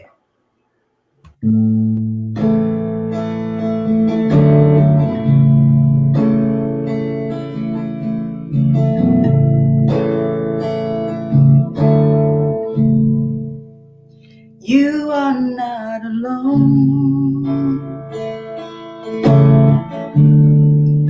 You can call me anytime. I hear you suffering. I know you're caving in. You are not alone. Remember who you are and who you want to be. Intuitively, like a compass in the night, find your way to be free.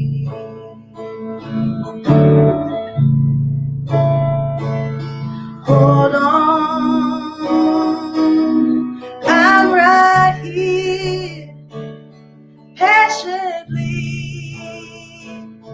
listening.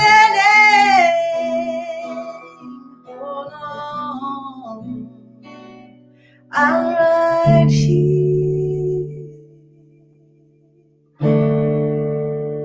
You are not alone. You can call me anytime.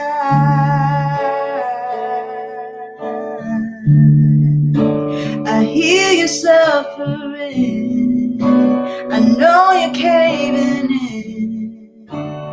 You are not alone.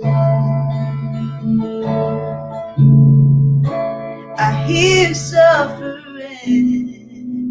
Come on, bring it in. You are not alone.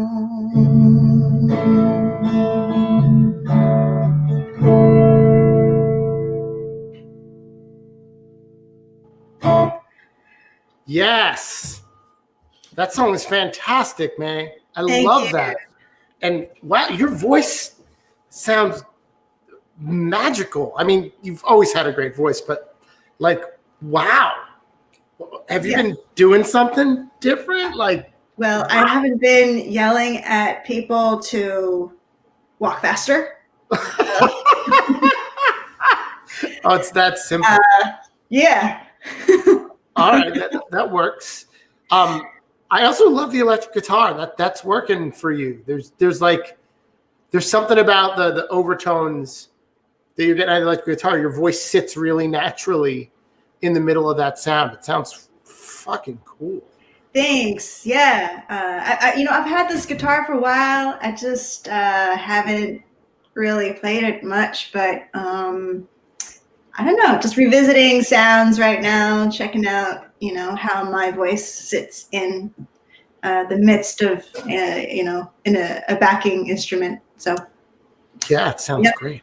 Yeah, thanks. As we close out this year, do you have anything particularly wise or exciting that you'd like the rest of the world to know? Or, any words of wisdom, as they say? Oh.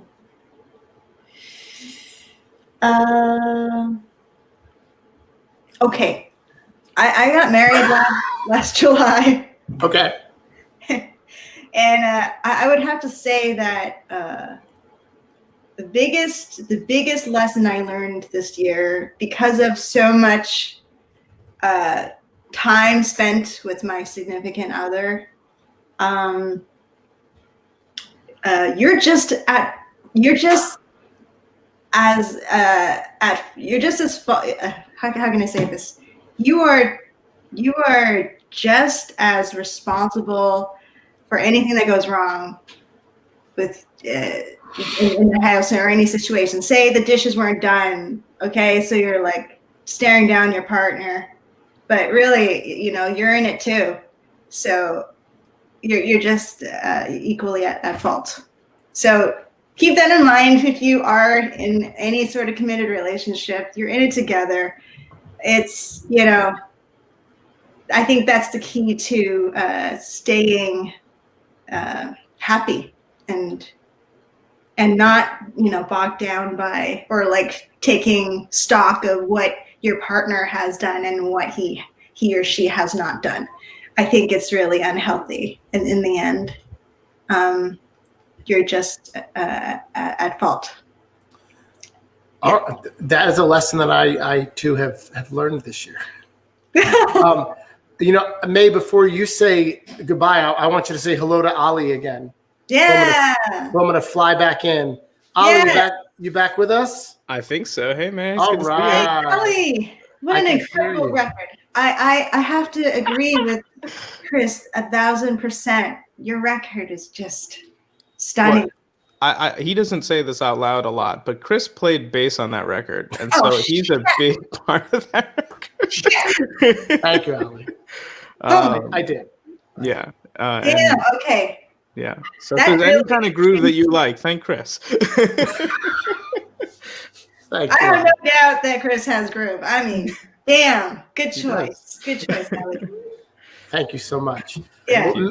May, thank you so much for the wise words. Thank you for that song. If you can't see the chat, Jim Nabel has said he wants a whole album coming out called Electric May in the Country. I'm just putting it out there. Definitely check that out. And I hope that as soon as the shows start happening again, I can see you at one of them. Thank you so much for coming on and being part of this ride, May. Thank you for asking me to do this. Pleasure and honor. Of course. Have a great day.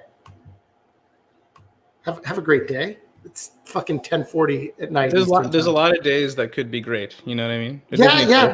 Yeah.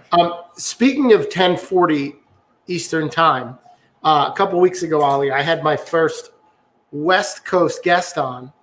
I was very excited. Yeah, I felt a little more like universal, like I was a little more connected to the rest of the world. Even though she is originally a New York artist, she now primarily calls San Francisco home. And we hope for a time where people can regularly get on planes and come back to New York and play for us. I don't know if your paths have ever crossed, because she's been in San Francisco for a minute. But I do want to introduce Ollie to Mia Byrne. Mia, Ollie. Ollie, Mia Byrne. Hi, how are you? It's good to meet you. Good By to the meet way, this is all Jersey up in here. This is Wow. all New Yeah. Jersey right now. Fucking A. All New Jersey. you. Represent. Woo! I've been thinking about getting a tattoo of Jersey on one thigh and California on the I mean, other. have you? Yeah, Chris is gonna do this right now. A tattoo of what now? A tattoo of what? It was Sorry. Sorry. Put that away. Put that All away. right, I'm putting it away. I'm putting it away. I'm putting it away. We have laws about guns in New York City. Mia, thank you so much for coming back. Let me make your picture big so you can be the star up in here. Nope, that's not the right button. be a star, be a star. Everyone in the world loves a star. Can you hear me clearly? I can. It sounds even better than you did a few weeks ago. Well, that's because I'm actually using a microphone instead of an iPad. Well, thank you so much for coming back. I felt like our show could have gone on for an hour longer than it even did. Yes, I do think that we need to start a podcast. Yeah, where we just talk about albums that we grew up on and how we feel about them now. Yeah. All right, done and done. That's what we'll do. Look out for that in the new year, guys. Me and I are going to do a but Mia's not here to just talk about metal albums that we both grew up listening to in New Jersey. She's here to play fucking songs. So I'm going to shut the fuck up. Ollie and Mia, you can chat with each other a little bit. For right now, I'm just going to put Mia on the screen and she's going to do her thing. Do you? Is there a song you want to hear, Chris? No, I want you to play whatever you're feeling tonight. There you go.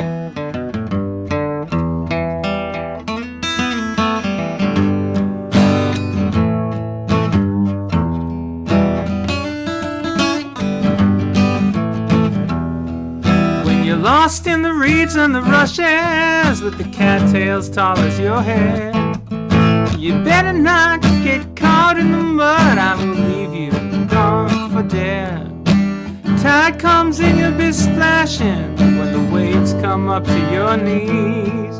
But you better not mess with the wide, wide river. It's gonna leave you begging, please.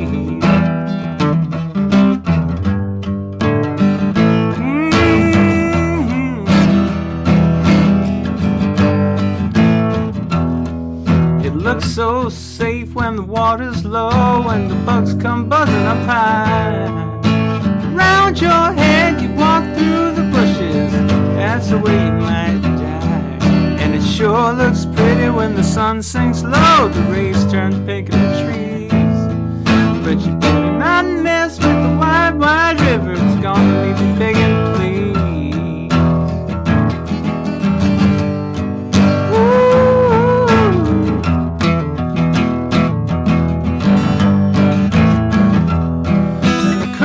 Show you no mercy, stronger than you'll ever be. All it wants is to sweep you away from the Gulf to the sea. Most folks that go down don't come back. When the surge ends, we find them washed out. You don't want to step, you'll be next in line. Don't you even have one doubt. When the bastard tide comes around for you, it ain't no kind of tease. But you better not mess with the wide river, it's gonna leave you begging, please. When the sun turns pink in the trees, gonna bring you to your knees.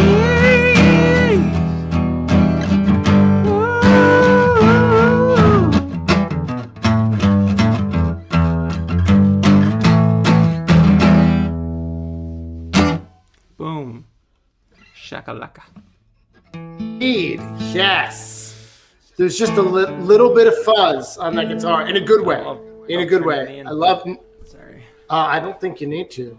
I want to ask, how is the recording session going on the tune that you were just getting started a few weeks ago? That you were going to give the full Grohl treatment to? It actually, my friend surprised me with that song, and did a cover of it for a show that we played together. Made a funny little video and completely surprised me, and I was just so tickled because it's so nice to have your songs covered, but especially by somebody super talented who's a really good video editor, and Nice. they just made it really funny, and just yeah, they put the full growl in there. They made a whole That- joke out of the full growl thing. Ali, this is a term that Mia has coined to make a recording. I mean, I don't think we have to explain it. If you know, No, you no, know. it makes perfect sense to me. Yeah. Yeah, like you want something to be the full growl. The full growl, you gotta give it. Otherwise, why bother? Should I play that? Sure. I think you should. Okay. So Ali and I are not gonna. No, I'm trying to find the right buttons to press here. So wait. There you go. All right, ladies and gentlemen, Mia Burns is gonna play us another song, and Ali and I are gonna shut up and just All right, rock the song's along. called "Memory Knows," and strangely enough, it's about amnesia.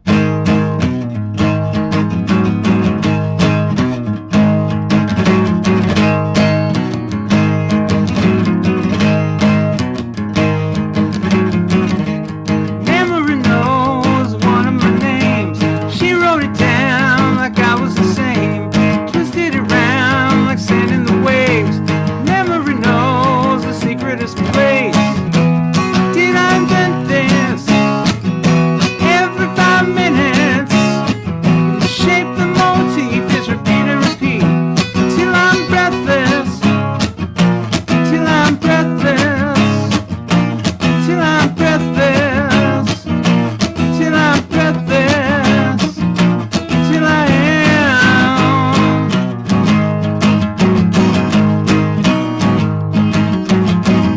She lives with me, away from the messes. Her notes on the page, traded caresses. Play in the dark, sleep in the day. Memory knows just where to stay. Did I invent this? Every 5 minutes, the shape, the motif is repeat and repeat till I'm breathless. Till I'm breathless. Till I'm breathless. Till I'm breathless. Till I am. Tells me just where we are. If I could only travel that far.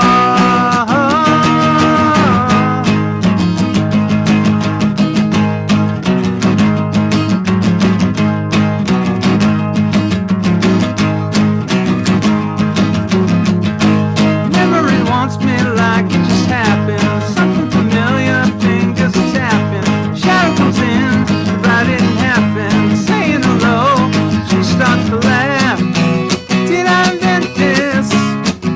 Every 5 minutes, the shape, the motif is repeat and repeat till I'm breathless. Till I'm breathless. Till I'm breathless. Till I'm breathless. Till I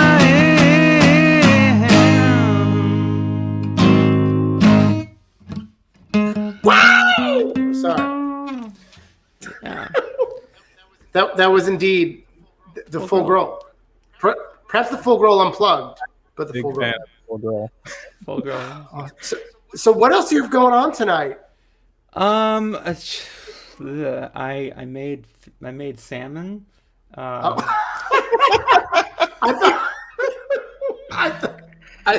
thought you had another gig to get to. I have a meeting that I have to attend to. Oh, okay.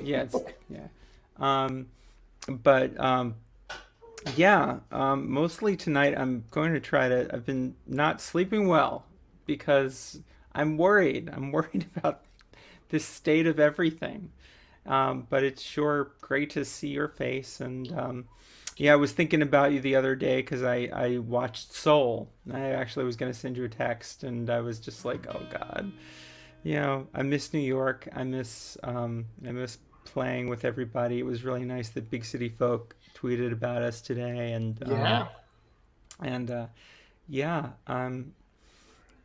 I mean, you've been talking about hopes and wishes and dreams. I just want us to be able to play together, and to do this, you know, in the same room.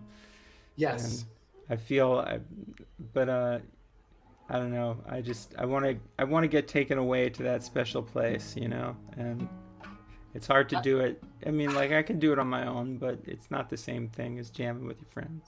It's not. And I got to say that's the thing that I felt like. I understand that soul is problematic for lots of reasons. And I do not want to brush over any of those problems, but I do want to say that the way they captured that idea of flow, of getting to that place, and that's the high that you're really chasing as a musician, I felt like that was more accurate than I've maybe ever seen in a movie before. Yeah, I mean, literally, like visually and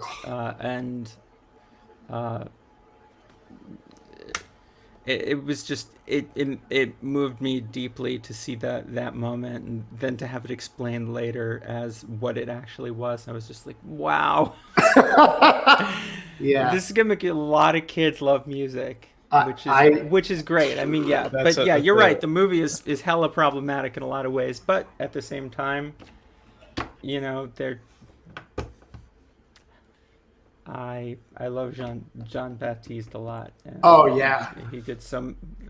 Apparently, I read today that story about how the character fell in love with music was Jean Baptiste's story. Really? Yeah. Oh, that's fucking cool. Yeah, that was a story he told, and the screenwriters picked up on it and turned it into the movie. Yeah. I'd also like to point out that Questlove voiced the drummer that was in that band, and Questlove is like one of my true loves in this universe.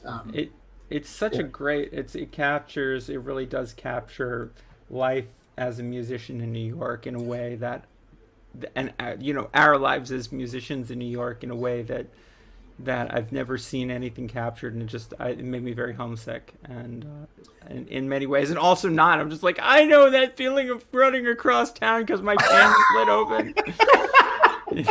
Like, what the hell?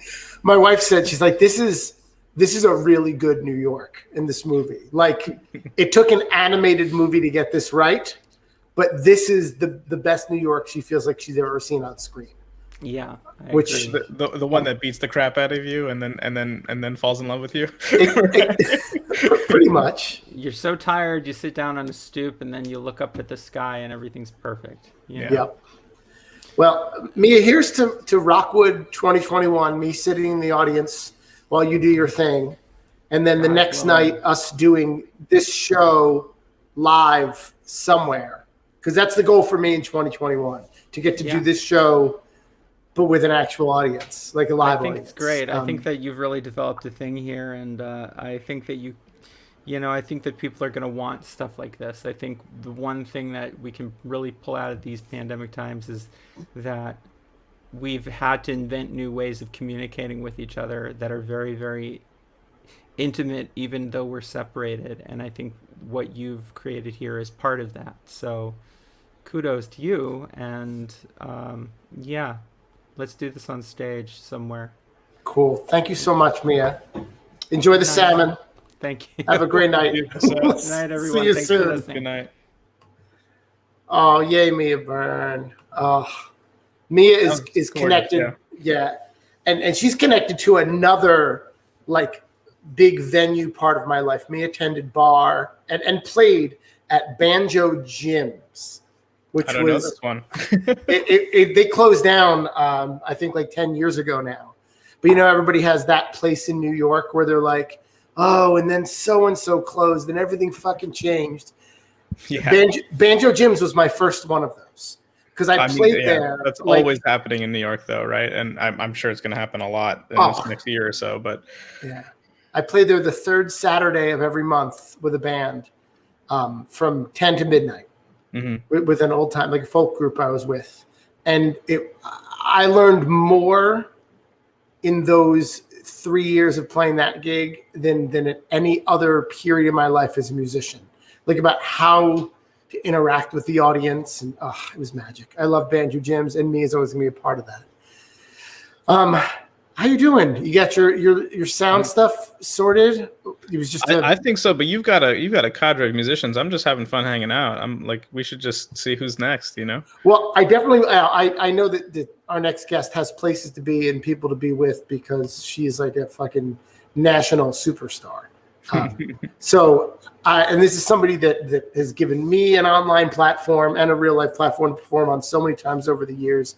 This is somebody who is hosting her own New Year's Eve live stream in a couple of nights, which I'm sure is going to be fucking fantastic. I know that when I was on her show a couple of months ago, I was like a musical guest.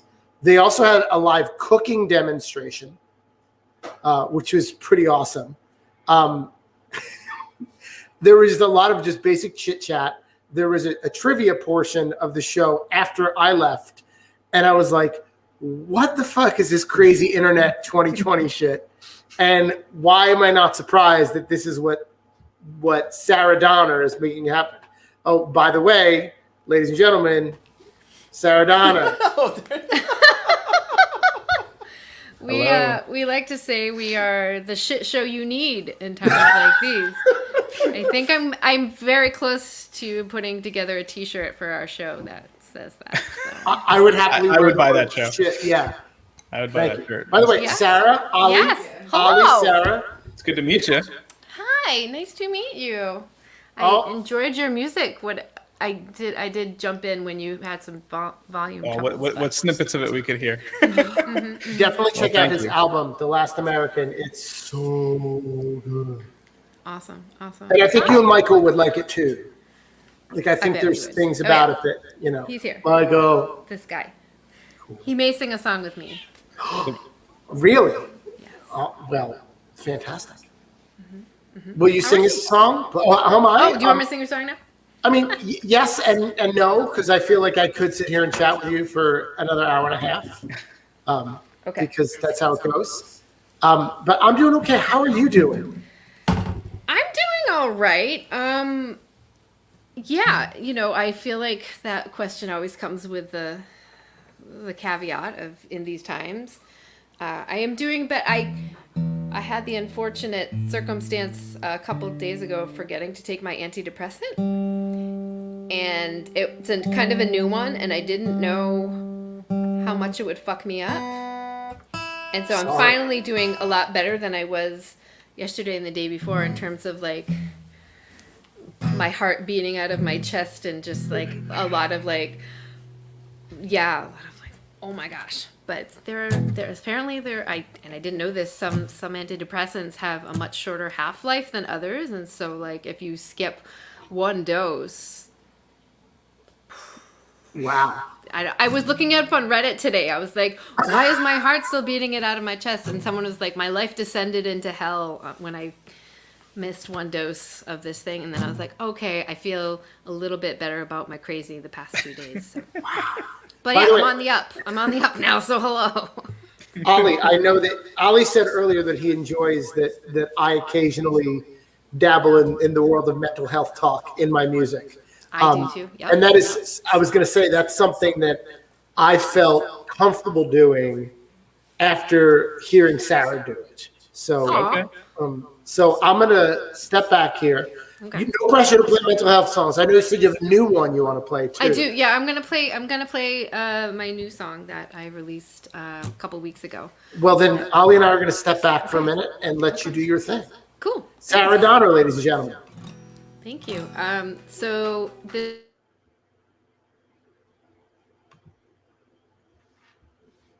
and it was about and I was asked to write a song about what I'm looking forward to, and gosh, I had a hell of a time trying to figure that out. And it wasn't until like right after the election, with a few days to my deadline, that I could finally kind of like take a breath and start thinking about things to look forward to after the pandemic. So this is now, it's on Spotify and the iTunes and the Amazons and all those things with a full band, and it's called When We Can Touch.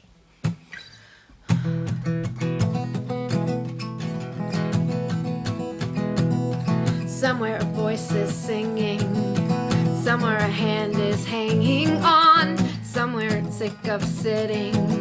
We're staring at screens and waiting on all those promises they made. I'm so sick of this charade. There is a kinder future. There is a home that's just beyond. We're gonna tie the sutures. We're gonna overcome the odds. And all these promises we made. Looking forward to the day when we can touch, when we can love, when there is hope that we can cling to. Somehow the drugs are never enough. There is a hope that I can sing to.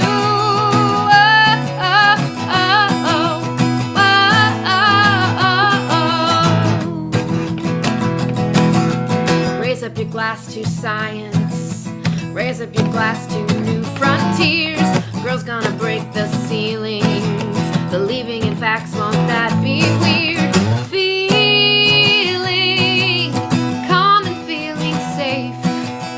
Our fears finally start to fade.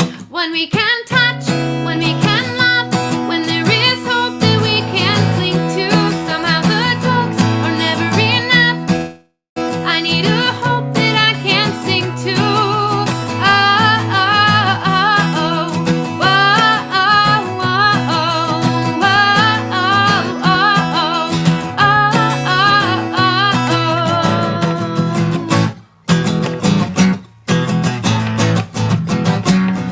We're gonna bridge, yeah. It's cool, it's cool.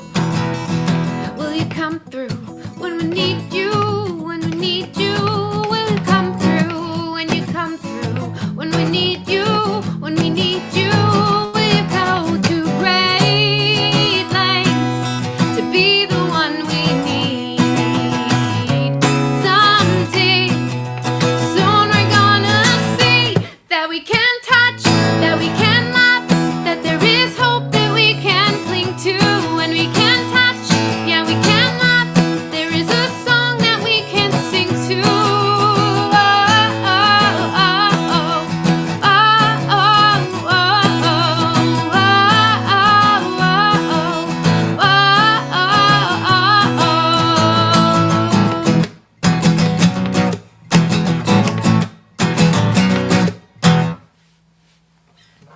something like that. That is such a jam. That is Thank you. amazing. That's what Sarah does. That's what Sarah does, Ollie. That's so good. She writes fire. It's the only way I know how to She express does. myself is just belt the shit out of everything. It's like, Oh, it's so good. ah. It works. It's fine. You know what would be awesome, What? Ollie? What if we could get Deidre and Sarah to do duets together? I'm That for would it. be- I'm for it. That would be really I don't know if you know Deidre Struck. She was on the show earlier. She's fantastic I missed piano that. player, songwriter, and she also shares a penchant for the theater like you do. Aha. I'm gonna have to tap you for some musicians to get onto our online show. We're booking into February. I saw Jim Nable's on there. He's coming on in January. Nice. But yeah, I'm enjoying everyone who's been on so far. So Thank you. It's been a ton of fun. I'm so lucky to have so many friends like you guys. I'd be lucky to have you Oh. and the internet. Yeah, and the internet. It's what we got right now. It's all we got. So what else is new, Miss Sarah? You wrote that song. I get the link to the Bandcamp going right there. Oh, thank you. Yeah. Yeah, that's kind of like the thing I've worked on the hardest since another song called Screaming at the Sky, which came out in like April. Yeah, so this is the most positive thing I've made probably all year. So I'm pretty jazzed about that. Looking forward definitely to getting out of here, but in terms of the year, but you know, I've been doing some new things. I volunteer at a National Marine Life Rescue, and I work with sea turtles and harbor seals. So that's a really rad thing that I get to do every week, and something that kind of started this year just because I was able to commit some time to this marine life rescue thing. So I don't know, that song, some seals, I don't know, you know, and I'm always cleaning kitten shit every day, all the time. So Can you give Ollie some fucking context for this? oh, sorry. I mean, I saw the cat. My partner No, and we that- foster that's- kittens, and so there's just a constant stream here. Ta-da! A constant stream of little fosters hanging around, and Yeah. these guys, they're super cute, but they've had ringworm for the which is a fungus, if you don't know, and the easiest way to get rid of it. It's not like it doesn't cause like too much pain or harm, like nobody dies from it, but it's gross, and the way to treat it is you give them baths in lime sulfur dips so they smell like farts. Like the house has smelled like farts, but for the past 6 weeks. But I mean, you know, in terms of COVID and everything, nobody's coming over, so it's like This is fine, just they can what stay here. Bill We could Murphy have is like, you know? sent them back to the shelter, but I was like, I mean, my house smells like farts all the time. right? Yeah. So Yeah, nothing to do with the lime sulfur dips. Hey, it means they're getting better. It means they're getting healthy. Yeah. I would like to thank you for officially making this a cat video, though.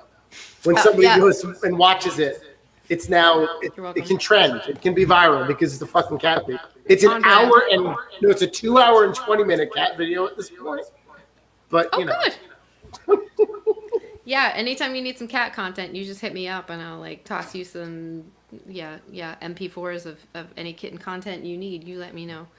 Yeah, well, yeah, I mean, you got somebody mentioning in the chat right now, Club Smoosh. Oh yeah, we run a kitten cam from our home, so 24/7 you can watch our kittens. I mean, right now, like the cam is a few feet away from me, except the kittens aren't over there because the kittens are right next to me right now. So But that's the Sometimes kind you of can just- content we need right now. So. right, you can just like watch my house and kind of listen to us putter around every once in a while. I mean, but would you say that we're being simulcast to Club Smoosh? oh yeah, we could. This is like cross pollination. Nice. Actually, I don't know if you got any strangers trying to sign into your show, because I did. I posted the link, but I accidentally posted the link that you sent me to sign in onto my kitten cam, and so I think some of the folks that are in the chat on the kitten cam may have tried to sign in, and they were like, "I don't think that's where we're supposed to go, Sarah," and I was like, "Thanks, everybody." Whoops. There are a bunch of folks, but if you got some like strange names trying to jump onto the stream, that's why. I It's might my let him fault. in at this point. I mean, Yeah. it's the end of the year. Sarah, will you play another song? Sure. Yeah. You want to join me, sir? Sure. All right. Please. I'm gonna pull in Mr. Michael McLean over here for our. Speaking of Jersey. Nice. Yeah, Michael, Ollie and I are Jersey. Michael is Jersey. Mia Byrne is Jersey. Mm-hmm. Sarah, you spent a good chunk of your life in Jersey. I did spend a good I'm chunk. sorry. You now know I'm what? in Massachusetts. 'cause I of think you, so. this is the first year where I've ever like kind of missed driving across 95, and it's like, man, I wish I could go see my. We don't have a ton of like folks still No, everyone moved hanging out. out. Of A lot of Jersey. people moved. I still have some family there, but all my friends just got the fuck out. Yeah, but Brooklyn, we've still got our Yeah. my peeps for sure, and your family is still in New Jersey, but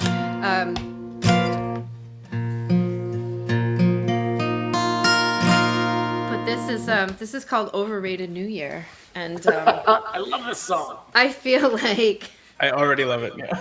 This is about parties with my friends. it was so- about parties with his friend, but I feel like I can sing it with like a. Actually, I'm hopeful about this New Year's, probably for the first time ever since, getting past another year. All right, it's called Overrated New Year.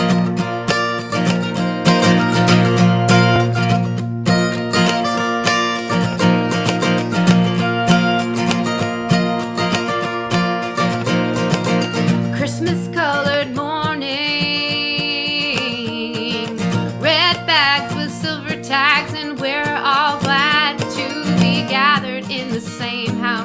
sleeping when it's cold outside. Here we are together, glass of red and breaking bread, overfed and feeding a simple conversation, relating with relations a while.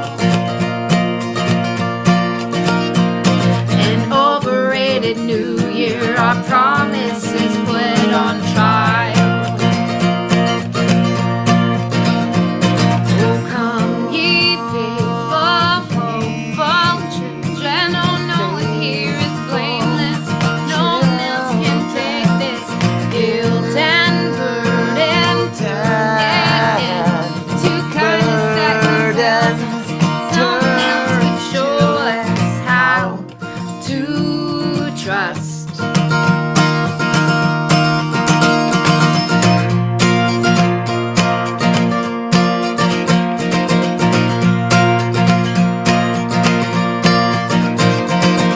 Searching for the switches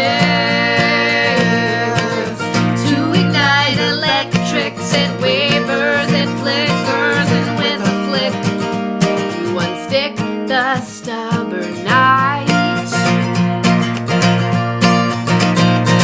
The darkness that still lingers, your fingers finger for the light.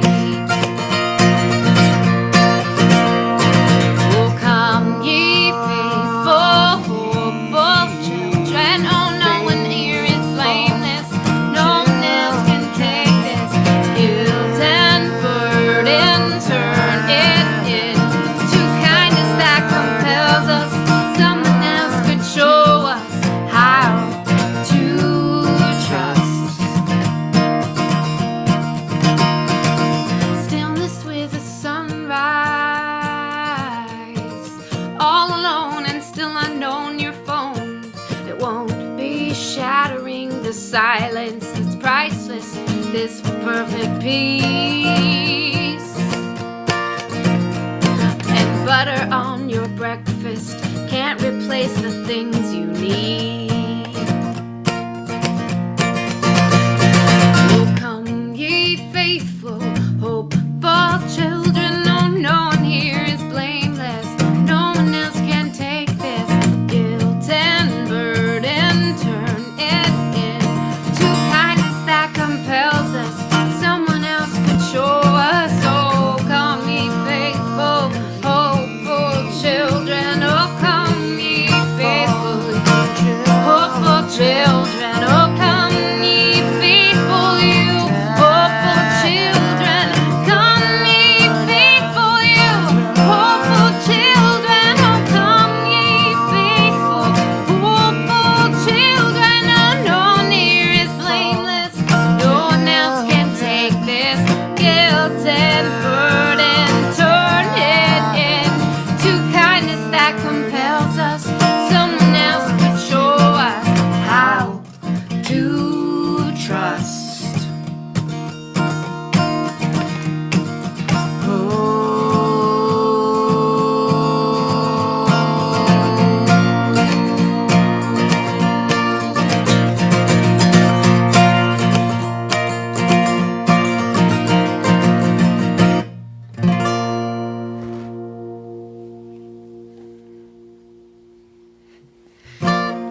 Yeah, they love that. Yay, Kids love yes. it. They love it so much.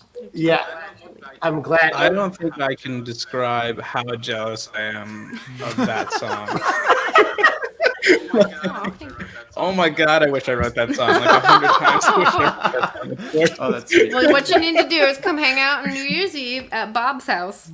Okay. Back in Okay. 2004, That's my 2005. She was like, I hate hanging out with your friends on New Year's Eve, but I'm gonna write this song. Oh. That's not what I said. It's like a mostly little what you bit what said. I wrote, but that's not what I said. You know. Granted, what I wouldn't give now to be able to hang out with Bob on New Year's Eve. Honestly. Even Bob. Yeah. Mhm. Yeah, fucking Bob. God bless him. Everyone. God bless Bob. Yeah. That was amazing. It was, and thank you for making this a cat video. Again, I love it. It's so exciting. Anytime. You know who to call, Chris. Do I? That's awesome. Well, I can never tire of that song. And somebody mentioned in the chat that you made a really dope video for that song a couple of years ago. So I went ahead and I included the link to that video in the chat for those of you watching on Facebook and YouTube. Thank you. I wonder what a YouTube link in a YouTube chat looks like. Does it create a vortex where the internet folds in? Yeah, it's like an inception. It just keeps. Yeah, Wow. you just wind up looking at cat videos in the end of it all. Which is what I was going to do anyway. So, Yeah. Well, it was so nice to hang out with you guys. And so nice to hear Harmony. You're the second guest that did Harmony tonight. And it felt like such a treat. It was. It's a treat to do Harmony, for sure. Yeah. Yeah. It's a rare thing these days. It really is. Yes. You have to basically be ensconced with someone who will sing harmony. First, you have to all get a COVID test, and then you have to live like in the same space, and then you can do Harmony. Yeah. So many COVID tests. There's a lot. If people want to watch your New Year's Eve spectacular, where should they go and do that? Oh, yeah. So if you check out my YouTube channel, which is YouTube/Sarah Donner Party, like Donner Party, Cannibals, whatever. Or if you look up Club Smoosh, if you check out the Kitten Cam, it's on the same channel there, so it's going to be on YouTube/Sarah Donner Party. But yeah, we are doing a kitten ball drop for every time zone. I don't know about Pacific. For me, it might just be my feet on the cam by that point. But I'm gonna be awake, and Kim, she's right over there. She's gonna be awake. And Compare. also, these kittens we are drop kittens also every literally New Year's dropping Eve. balls right now. Like we have older kittens than we've ever had. Yep. So every time zone gets to have their own special kitten balls dropped at midnight. But so if you want to join us, please, check out my have YouTube the Damsels of Dorkington comedy troupe. We have Juliana Finch playing music. We have who else do we have playing music? We have some other folks.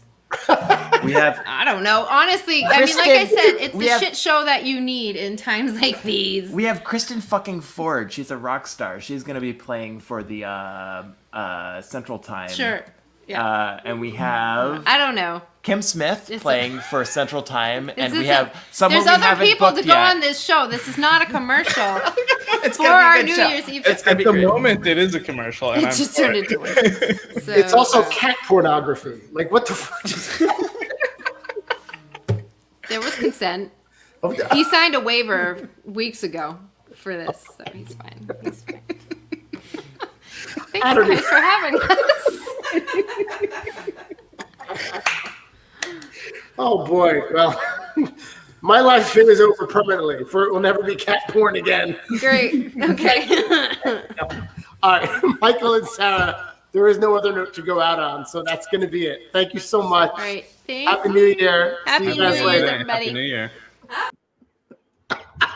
Oh my god. Fucking cat pornography, Ollie. I Who love knew? it, man. Well, so I was just never say never, like someone's gonna see that and be like, this is what I need to do. I mean, their cat cam is a legit thing. If you go look at Club Smoosh, this is not like some piddly thing that like this is a legit stream of income for them. I believe it. I believe it. That's a lot of kind of very mundane sounding things have become very popular as live stream events this year, and it's mainly because people just want to like be engaged with something that's happening right now, be engaged with something real. So like, well, I think I think that they had the cats anyway, so they just bought the webcasting equipment in order to get it going. Yeah, I mean, I didn't get into it too much, but like, if you want to talk about independent artists, Sarah is like the ultimate fucking model of doing things independently. She has moved a lot of product. She has she's got one YouTube video that she did as a collaboration some years back with the Oatmeal. Remember the anime, but that has like more views than all of our YouTube videos combined. And But multiplied by the 7. songs are great, you know, like Well, ultimately the songs are great, yes. and that's what it is. So She's also like worked her fucking tail off. Like Yeah. Sarah Donner's work ethic is insane. Like I've always been absolutely blown away, and she's one of those people that always like. She pays it back. Like she's all about bringing people into her circle. She hosted a really successful music series in South Jersey for a long time, just outside of Princeton, called Indie Music Night. Mhm. And like, we're talking about if you get booked to play Indie Music Night, even if you don't know anybody that lives within 70 miles, you are still. It's like playing at the Folk Art Museum for Lara. There's a built-in audience that loves listening to music, is there to have a good time and enjoy you. And like I watched Sarah and Michael build that with their bare hands. that's awesome. It is. And that's in Princeton, New Jersey. I mean, that's where she lived for a long time. That's where she and I met because we went to choir college together. But as much as I love meeting Sarah and all my other, classmates at Westminster Choir College, I also really just love the fact that I got to go to school in Princeton, New Jersey, which is a great fucking town. It really is. It's a really special place that I think is differently special for every generation. And I know that for me going to college, the tail end of the grunge years, there was a kind of like a post-hippie thing going on that was really special. And I was lucky to be able to ride that vibe a little bit in Princeton, New Jersey. And in the process, meet one of my lifelong friends, somebody who blew me away as a songwriter the first night I met him, kind of like you. When I saw him play for the first time, I was like, fuck this, I quit. Because this cat is clearly like my age, maybe give or take a year, but he's already operating on another songwriting level than I am. And every time I think I catch up to this guy, he zigs or zags in another direction. And is another person that I've been lucky to play some bass for in the past, and hope to do again at some point. I want to introduce you, Ollie, and the rest of the world to one of my oldest and dearest friends, Nam Wayne. Nam, welcome to the show. How's it going? Hey, It's Nam. going. How you doing, Ollie? Good to meet you. Yeah, Ollie and Nam, you guys would get on famously if we were all in the same place.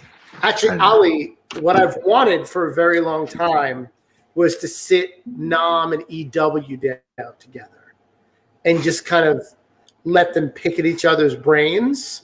Yeah. Because I think they both really love science fiction for very, very different reasons. I would be up for that. Dude, I'm fucking there for that. I will buy you guys a case or a bottle of whatever you're drinking and just watch you and EW talk and talk and talk. Yeah, EW is one of those people where, like, if he's in a room or having a conversation, you don't need to be in the conversation, but you do want to be nearby just to hear whatever's coming out of his mouth. And if you're anything like that, I'm sure I'd enjoy your company. Yeah. Well, EW and Nam also both have that kind of producer's mindset where they're really capable of seeing the big picture and understanding the moves it takes to get there. When I was younger, I was like, I could produce albums. I know what, and like I realized, no, I just like thinking about the way shit sounds. EW and Nam as well have the ability to lock into a larger aesthetic and then be able to mold the project underneath that umbrella in a way that is very similar. Sorry, it's quite true. So how you doing, Nam? Good, doing great. You Yeah, know? Yeah. I really liked the season finale of The Mandalorian. Bought a new house. I know. Fucking congratulations, dude! Yeah. Bought a house. Yeah. So a lot of stuff going on. This is all Jersey again, by the way. This is the full screen of Jersey. And pretty much in a straight line down. Force is strong in New Jersey. That's Yeah. I promise not to take my shirt off again and show off my tattoo. I promise. I do. Hey, which tattoo do you mean? Okay.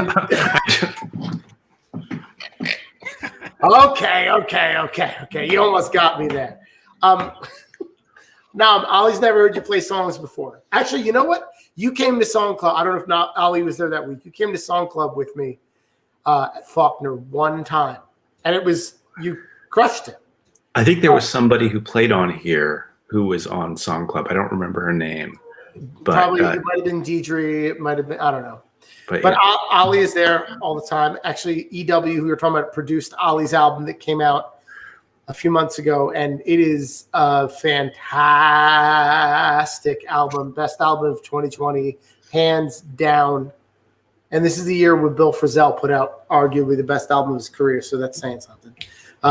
But I know that you recently dropped a single, and I'm hoping that you're going to play that for us and maybe another thing or two. Ollie and I are going to step aside for a minute so he can get an idea of what that aesthetic that you fly under is, and then we'll come back and we'll talk some more. Cool? Ladies and gentlemen, now I'm Wayne. All right, how's it going, folks? So this song is called Angels of Death. I actually I sent it to Steven Pinker. I like to send my songs to artists I admire or thinkers, etc. So he's a biologist. He works. He's done articles for the New Yorker and stuff like that. I sent it to him because I kind of like, do a little critique of Foucault in this, and I thought he would appreciate that. But anyway, actually, let me take off my headphones.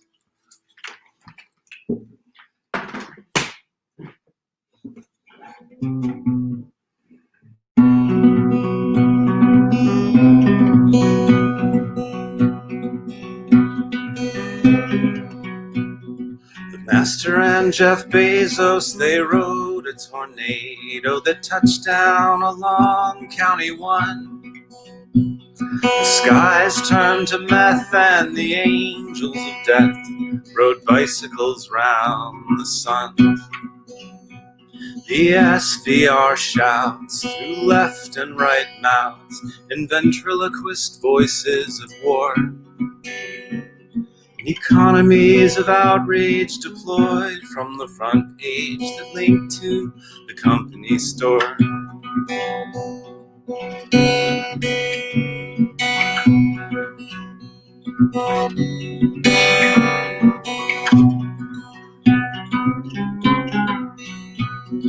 Catch me if you can, I'm a post-postmodern man in a post-postmodern world, where Savonarola bows to the drooling of the crowds, gauging sins by the weighing of birds.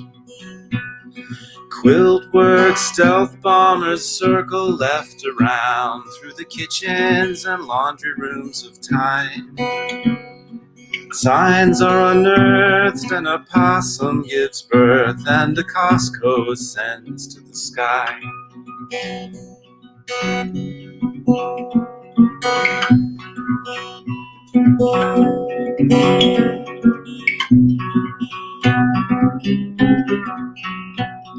The new Dr. House steps onto the ward, now played by Michel Foucault.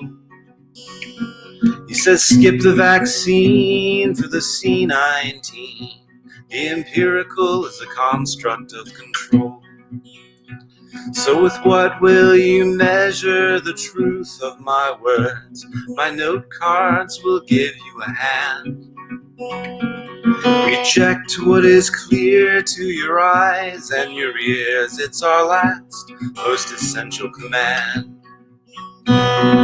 Virtue rides on in its chariot drawn by a pink pterodactyl with guns. The skies turn to meth and the angels of death ride bicycles round the sun.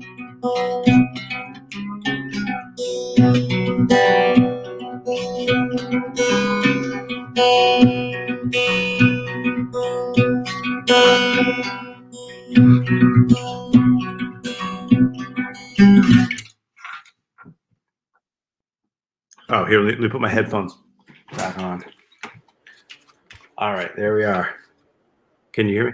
Dude, those string bends are fucking wild. Thank you. Yeah. Oh, I love it. I'm curious what all of that sounds like with production. Right. I mean, you should listen to, go to Spotify, look up Nam Wayne, look up Angels of Death, and you'll hear it. But although I'm excited. My production is very particular. I use Tascam 488, like a cassette, just because I like a very analog sound for the initial capture medium. Okay. Yeah. So, like I said, he and EW need to meet with each I like to think of that as like the evil version of Blowing in the Wind. You know, how many roads must a man walk? I mean, it's an unnerving song, that's for sure. Thank you. I love that's a very astute analysis of your own shit. I appreciate that. So since we've been here for a long time, I figured I would actually just kind of, with the two of you, kind of play pass the mic around a little bit. Sounds great. And, Nam, you played us a song. I always never heard you before. And now I'm going to rejigger the screen, and I'm going to have Ollie play you and me a song. So keep them headphones on. I'm just going to turn our mics off. Ollie tried to play us what I consider his theme song many hours ago. Coming up, wow. Ollie, you've been here for a long fucking time, dude. Oh, wow, yeah. But I'm having a great time. This is really fun. Honestly, this show has been one of the best nights of my life ever. I have so many cool friends. But one of those friends is Ollie, and we're going to shut up so Ollie can play songs. Take it away, dude. I'm going to try to play a different song.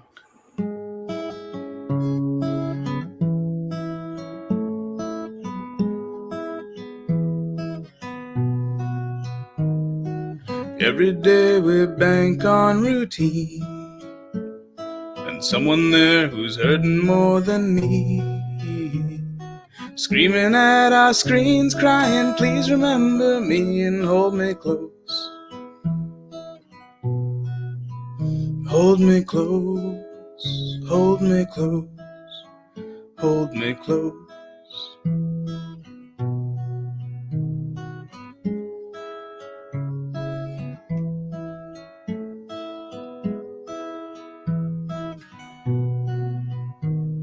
I still see some light in those windows. I pretend that they left them on for me. The city's barely breathing, but I'm still believing that there's someone there holding out for me. Hold me close, hold me close, hold me close. Hold me close, hold me close, hold me close. There's not a song in the city without a siren in the sound, and everyone a screaming prayer for some comfort to be found. Are you leaving? I'm not leaving. I will fight another round. If you hold me close, hold me close, hold me close.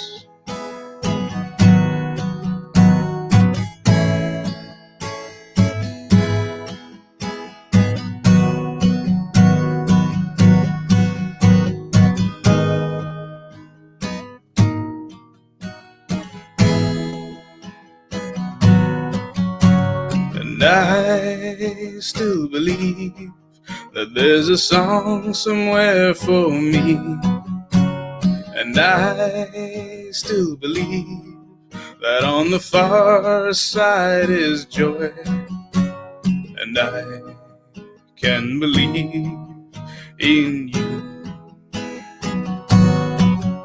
Does your silence have a name? Does it come from grief or shame? Is there courage in the tears of a stranger? When you're writing in the dark, is there a question in your heart? Are you hoping words you find could save us?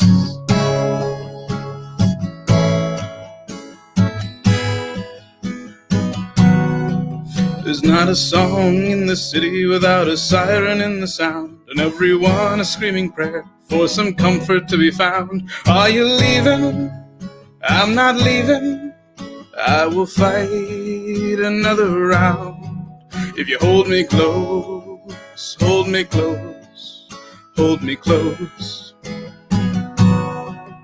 Hold me close, hold me close, hold me close. And we could find new ways to love. Yes, we could find new ways to love. I hope we find new ways to love. We need to find new ways to love.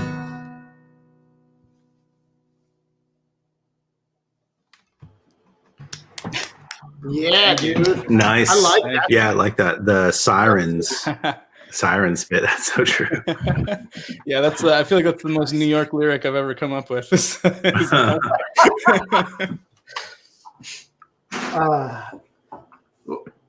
When did you write that song, Ali? In May. I wrote that song in May. So I was curious about the sirens. Yeah.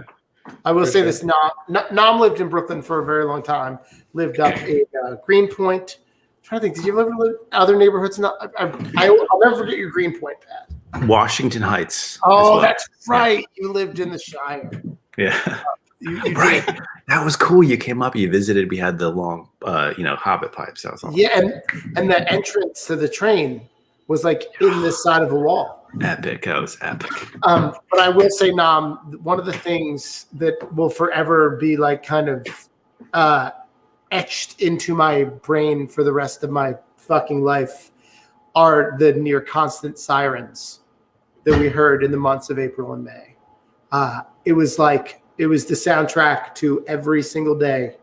And because we weren't going outside much at all, to constantly hear those sirens was like, it was crazy. Yeah. It was never forget that. And the fucking fireworks thing was happening at the same time, especially later on in May. Some weird fireworks shit was going on in Brooklyn. It was freaking me out.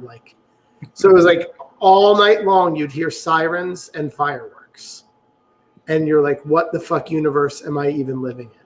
It was a very surreal moment. That's for sure. Oh, yeah, it was fucking weird.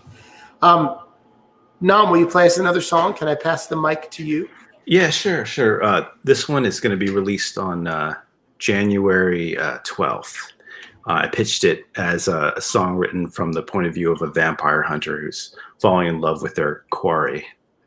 I don't know if that's really what it is, but Buffy fans, look out.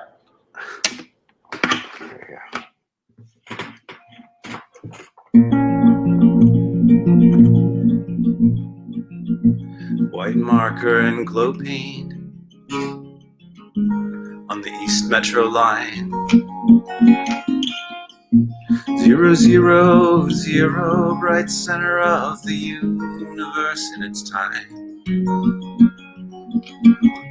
Through the dirty darkness, yeah, you don't know who you'll meet. Like a shark that hunts even as it sleeps.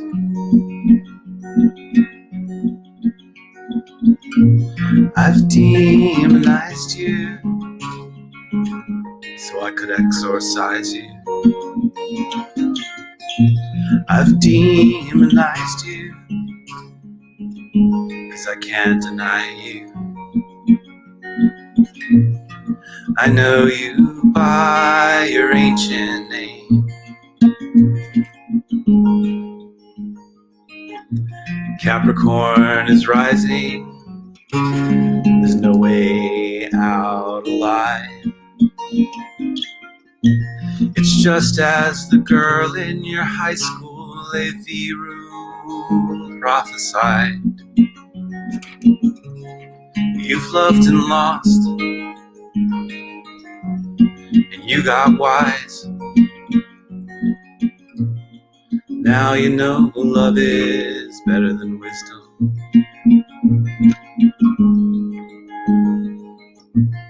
I've demonized you so I could exorcise you.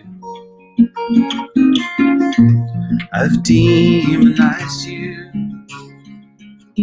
'cause I can't deny you. I know you by your ancient name.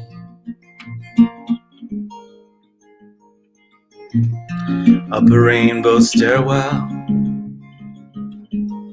and new faces flash. You've been kind, you're the best of your persuasion, but every vampire breaks the fast.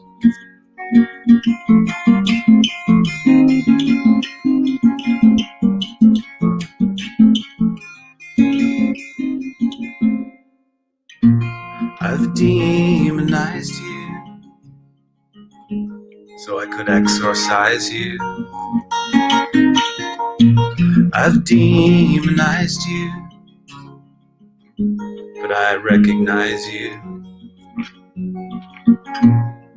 I know you by your ancient name.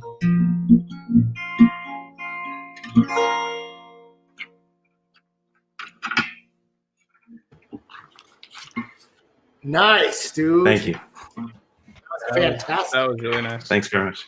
I love that. So that was also New York inspired. You know, the 000 bright center of the universe. That's when you're coming from New Jersey. The destination code for Penn Station is 000. Oh, And I did not know that. It also happens to be the coordinates of Coruscant, which is the galactic capital in the Star Wars universe. So, For the record, to continue the thread here, Ali, Yeah. EW, Star Trek. Nam, Star Wars. dude, I love Trekkies. I know you do. You're an equal opportunity guy. I understand. But you know, it's anyway. I'm gonna bring Ali to the big spot because Ali's gonna play us another song now too. Oh, you want me to do another song? I do. Okay. Oh, you know what? I will say this, just another point of context between you two. Ali, you've probably heard me play the Never There song. Oh, yeah. 600 times. Love that song. Thank you. That is a song that would not exist were it not for this guy. Nam was the one who asked me to improvise it and then recorded the performance, like edited the lyrics, and then sent it back to me and said, I took the song that you improvised and I rearranged it for you, and now it's a song. Sing it. That's yeah. It's a great song, man. So we can thank Nam Wayne for that one. I think we both like to facilitate things with Chris, you know. Absolutely. I'm a big believer in Chris. I feel like Chris sponsored a lot of people through the program, and he was as much of a like immature and irresponsible shit as he can be amongst this crew of like more stereotypical bikers. He was fucking downright bougie, you know, working his day job as a project manager at fucking AT&T. You know, all these things are relative, right? So. Yeah, so exactly. So like when it came to talk about things like organizing things, like Tom Murphy was the guy that did it, you know? So that was, as a kid, that was always interesting to me. And even though I knew that there was some fucked upness in that, at the same time, I remember thinking, even as like a 10-year-old, like there was something truly magical about this community and the fact that these people all like love each other. And I like that my dad facilitates it by just keeping his back door open, you know, and anyway, yeah. And now you hear me say something nice about my father, which is so. Yeah, that's a rare thing from you. That's okay. So Chris, I want to hear that song, that you know, biker door open. What's it? What was the word? Sober biker. What's the word you used? He was in a sober bike gang. Yeah. That's very interesting. I also want to say before Ali plays the song, and Nam, I forget. I got a text from my friend Gabby, who was going to be on the show tonight, but had kind of a long day. She was on the show a few weeks ago, and she heard you referred to your song as the evil blown in the wind, and she said that is the perfect description. So she's like, absolutely evil blown in the wind. Cool. So I'm going to shut me and Nom's mics off, and Ollie, play us a little something. Sure. I know I'm supposed to be like, my record came out less than 2 months ago, right? Or just about 2 months ago. And I'm supposed to be playing songs from the record, and I have been in other places, but like there's a song that I use it as like a little bit of a palate cleanser in the middle of my set sometimes, which is just kind of fun. That I don't get to play in other formats, so I might play that.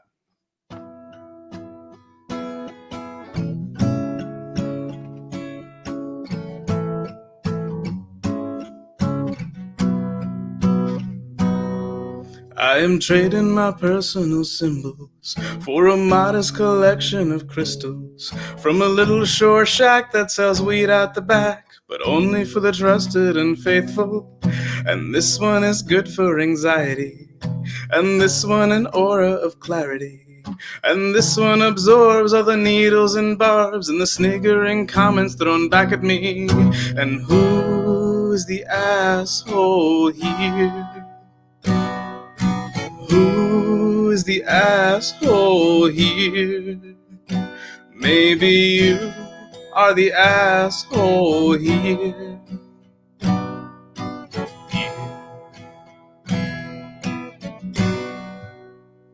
I've got moonstone for hopeful beginnings and topaz to help me feel young.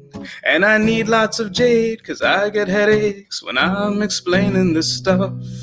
And jasper is good for my liver, and garnet will inspire love.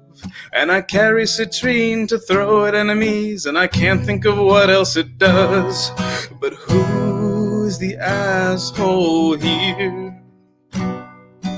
Who's the asshole here? You think I am the asshole here?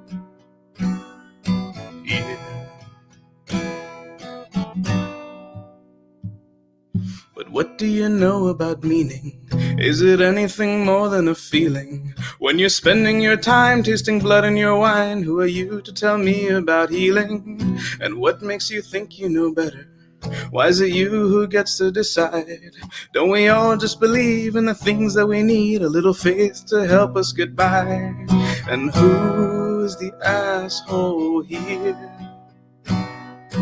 Who is the asshole here? Maybe you are the asshole here.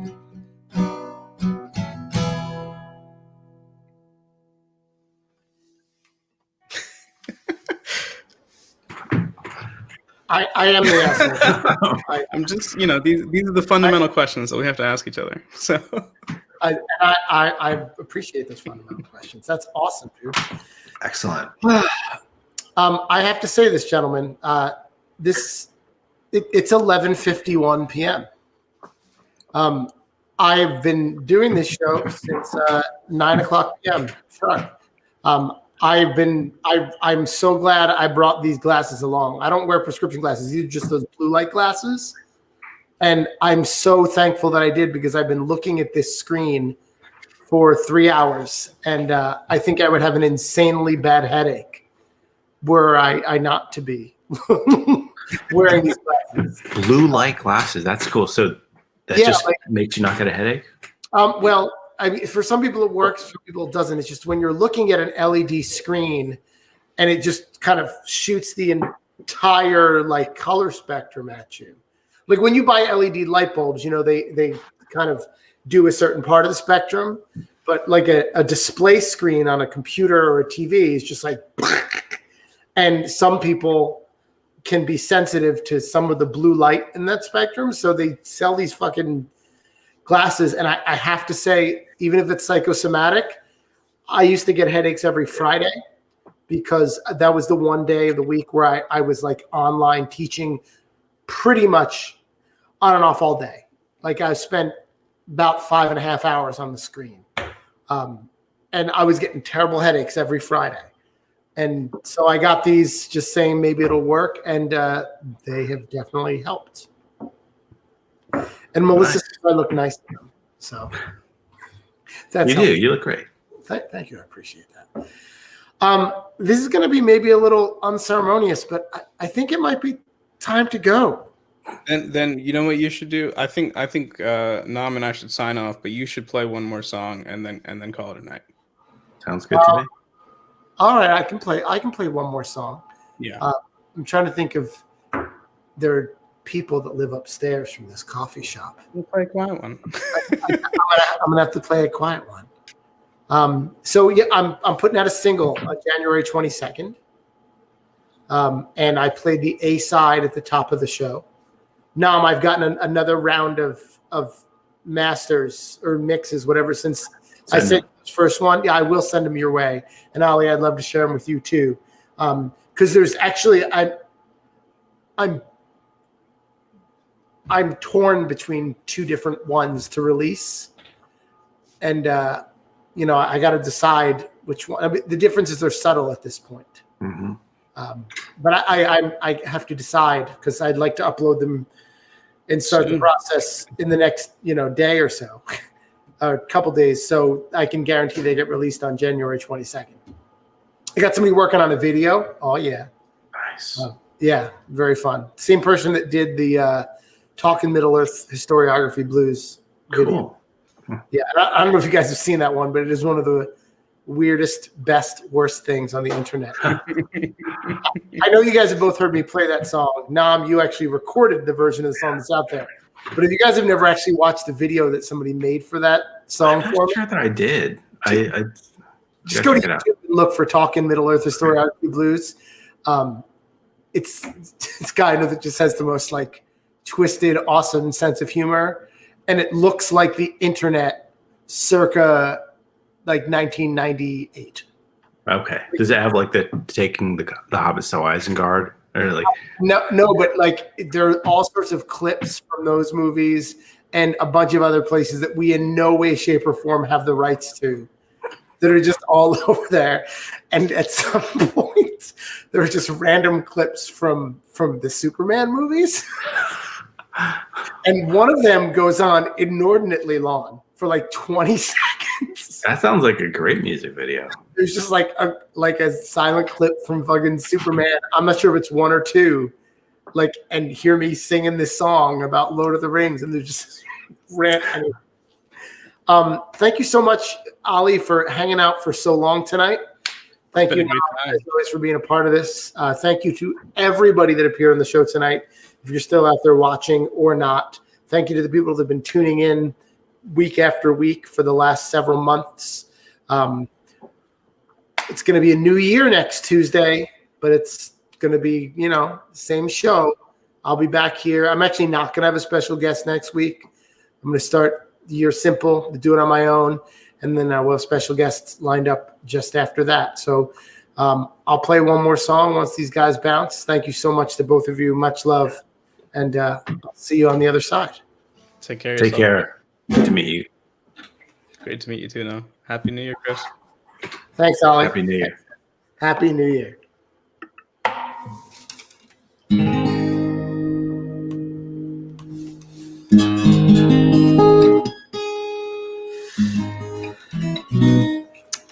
This is the B-side of my single that's coming out soon.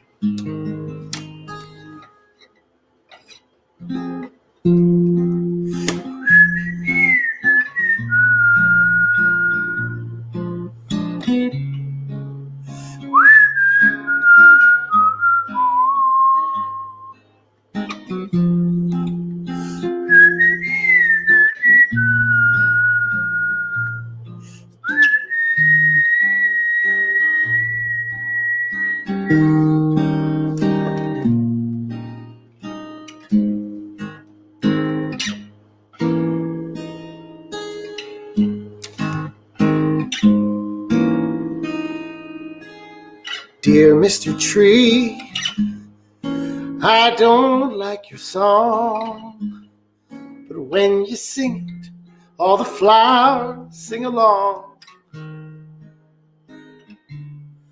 Those flowers sure are pretty, and I think myself witty. but they don't seem to listen to me.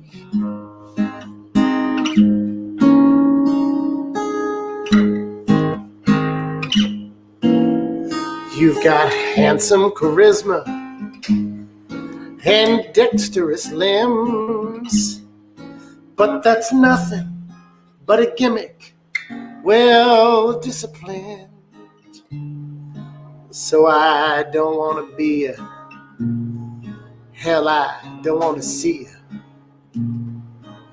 when you won't even listen to me. 'Cause it's not that I'm much better. In fact, I'm no better at all. It's just whenever I stand on your shoulders, I only end up feeling small.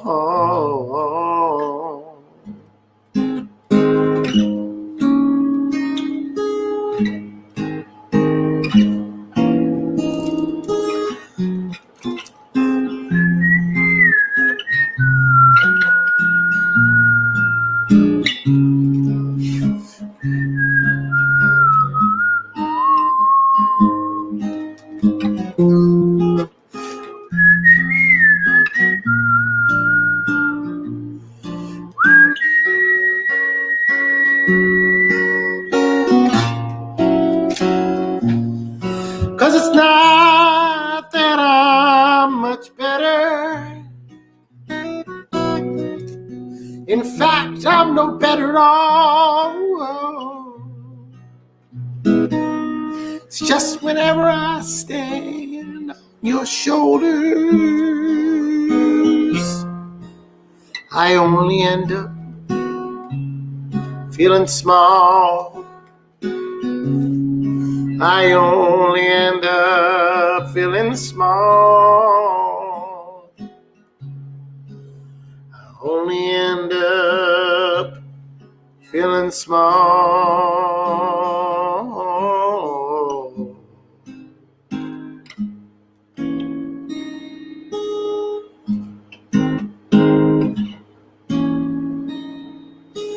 So, Mr. Owl, I guess that you'll do, 'cause I could just settle and be like you, and it ain't gonna please me, but it'll make it more easy when nobody listens to me.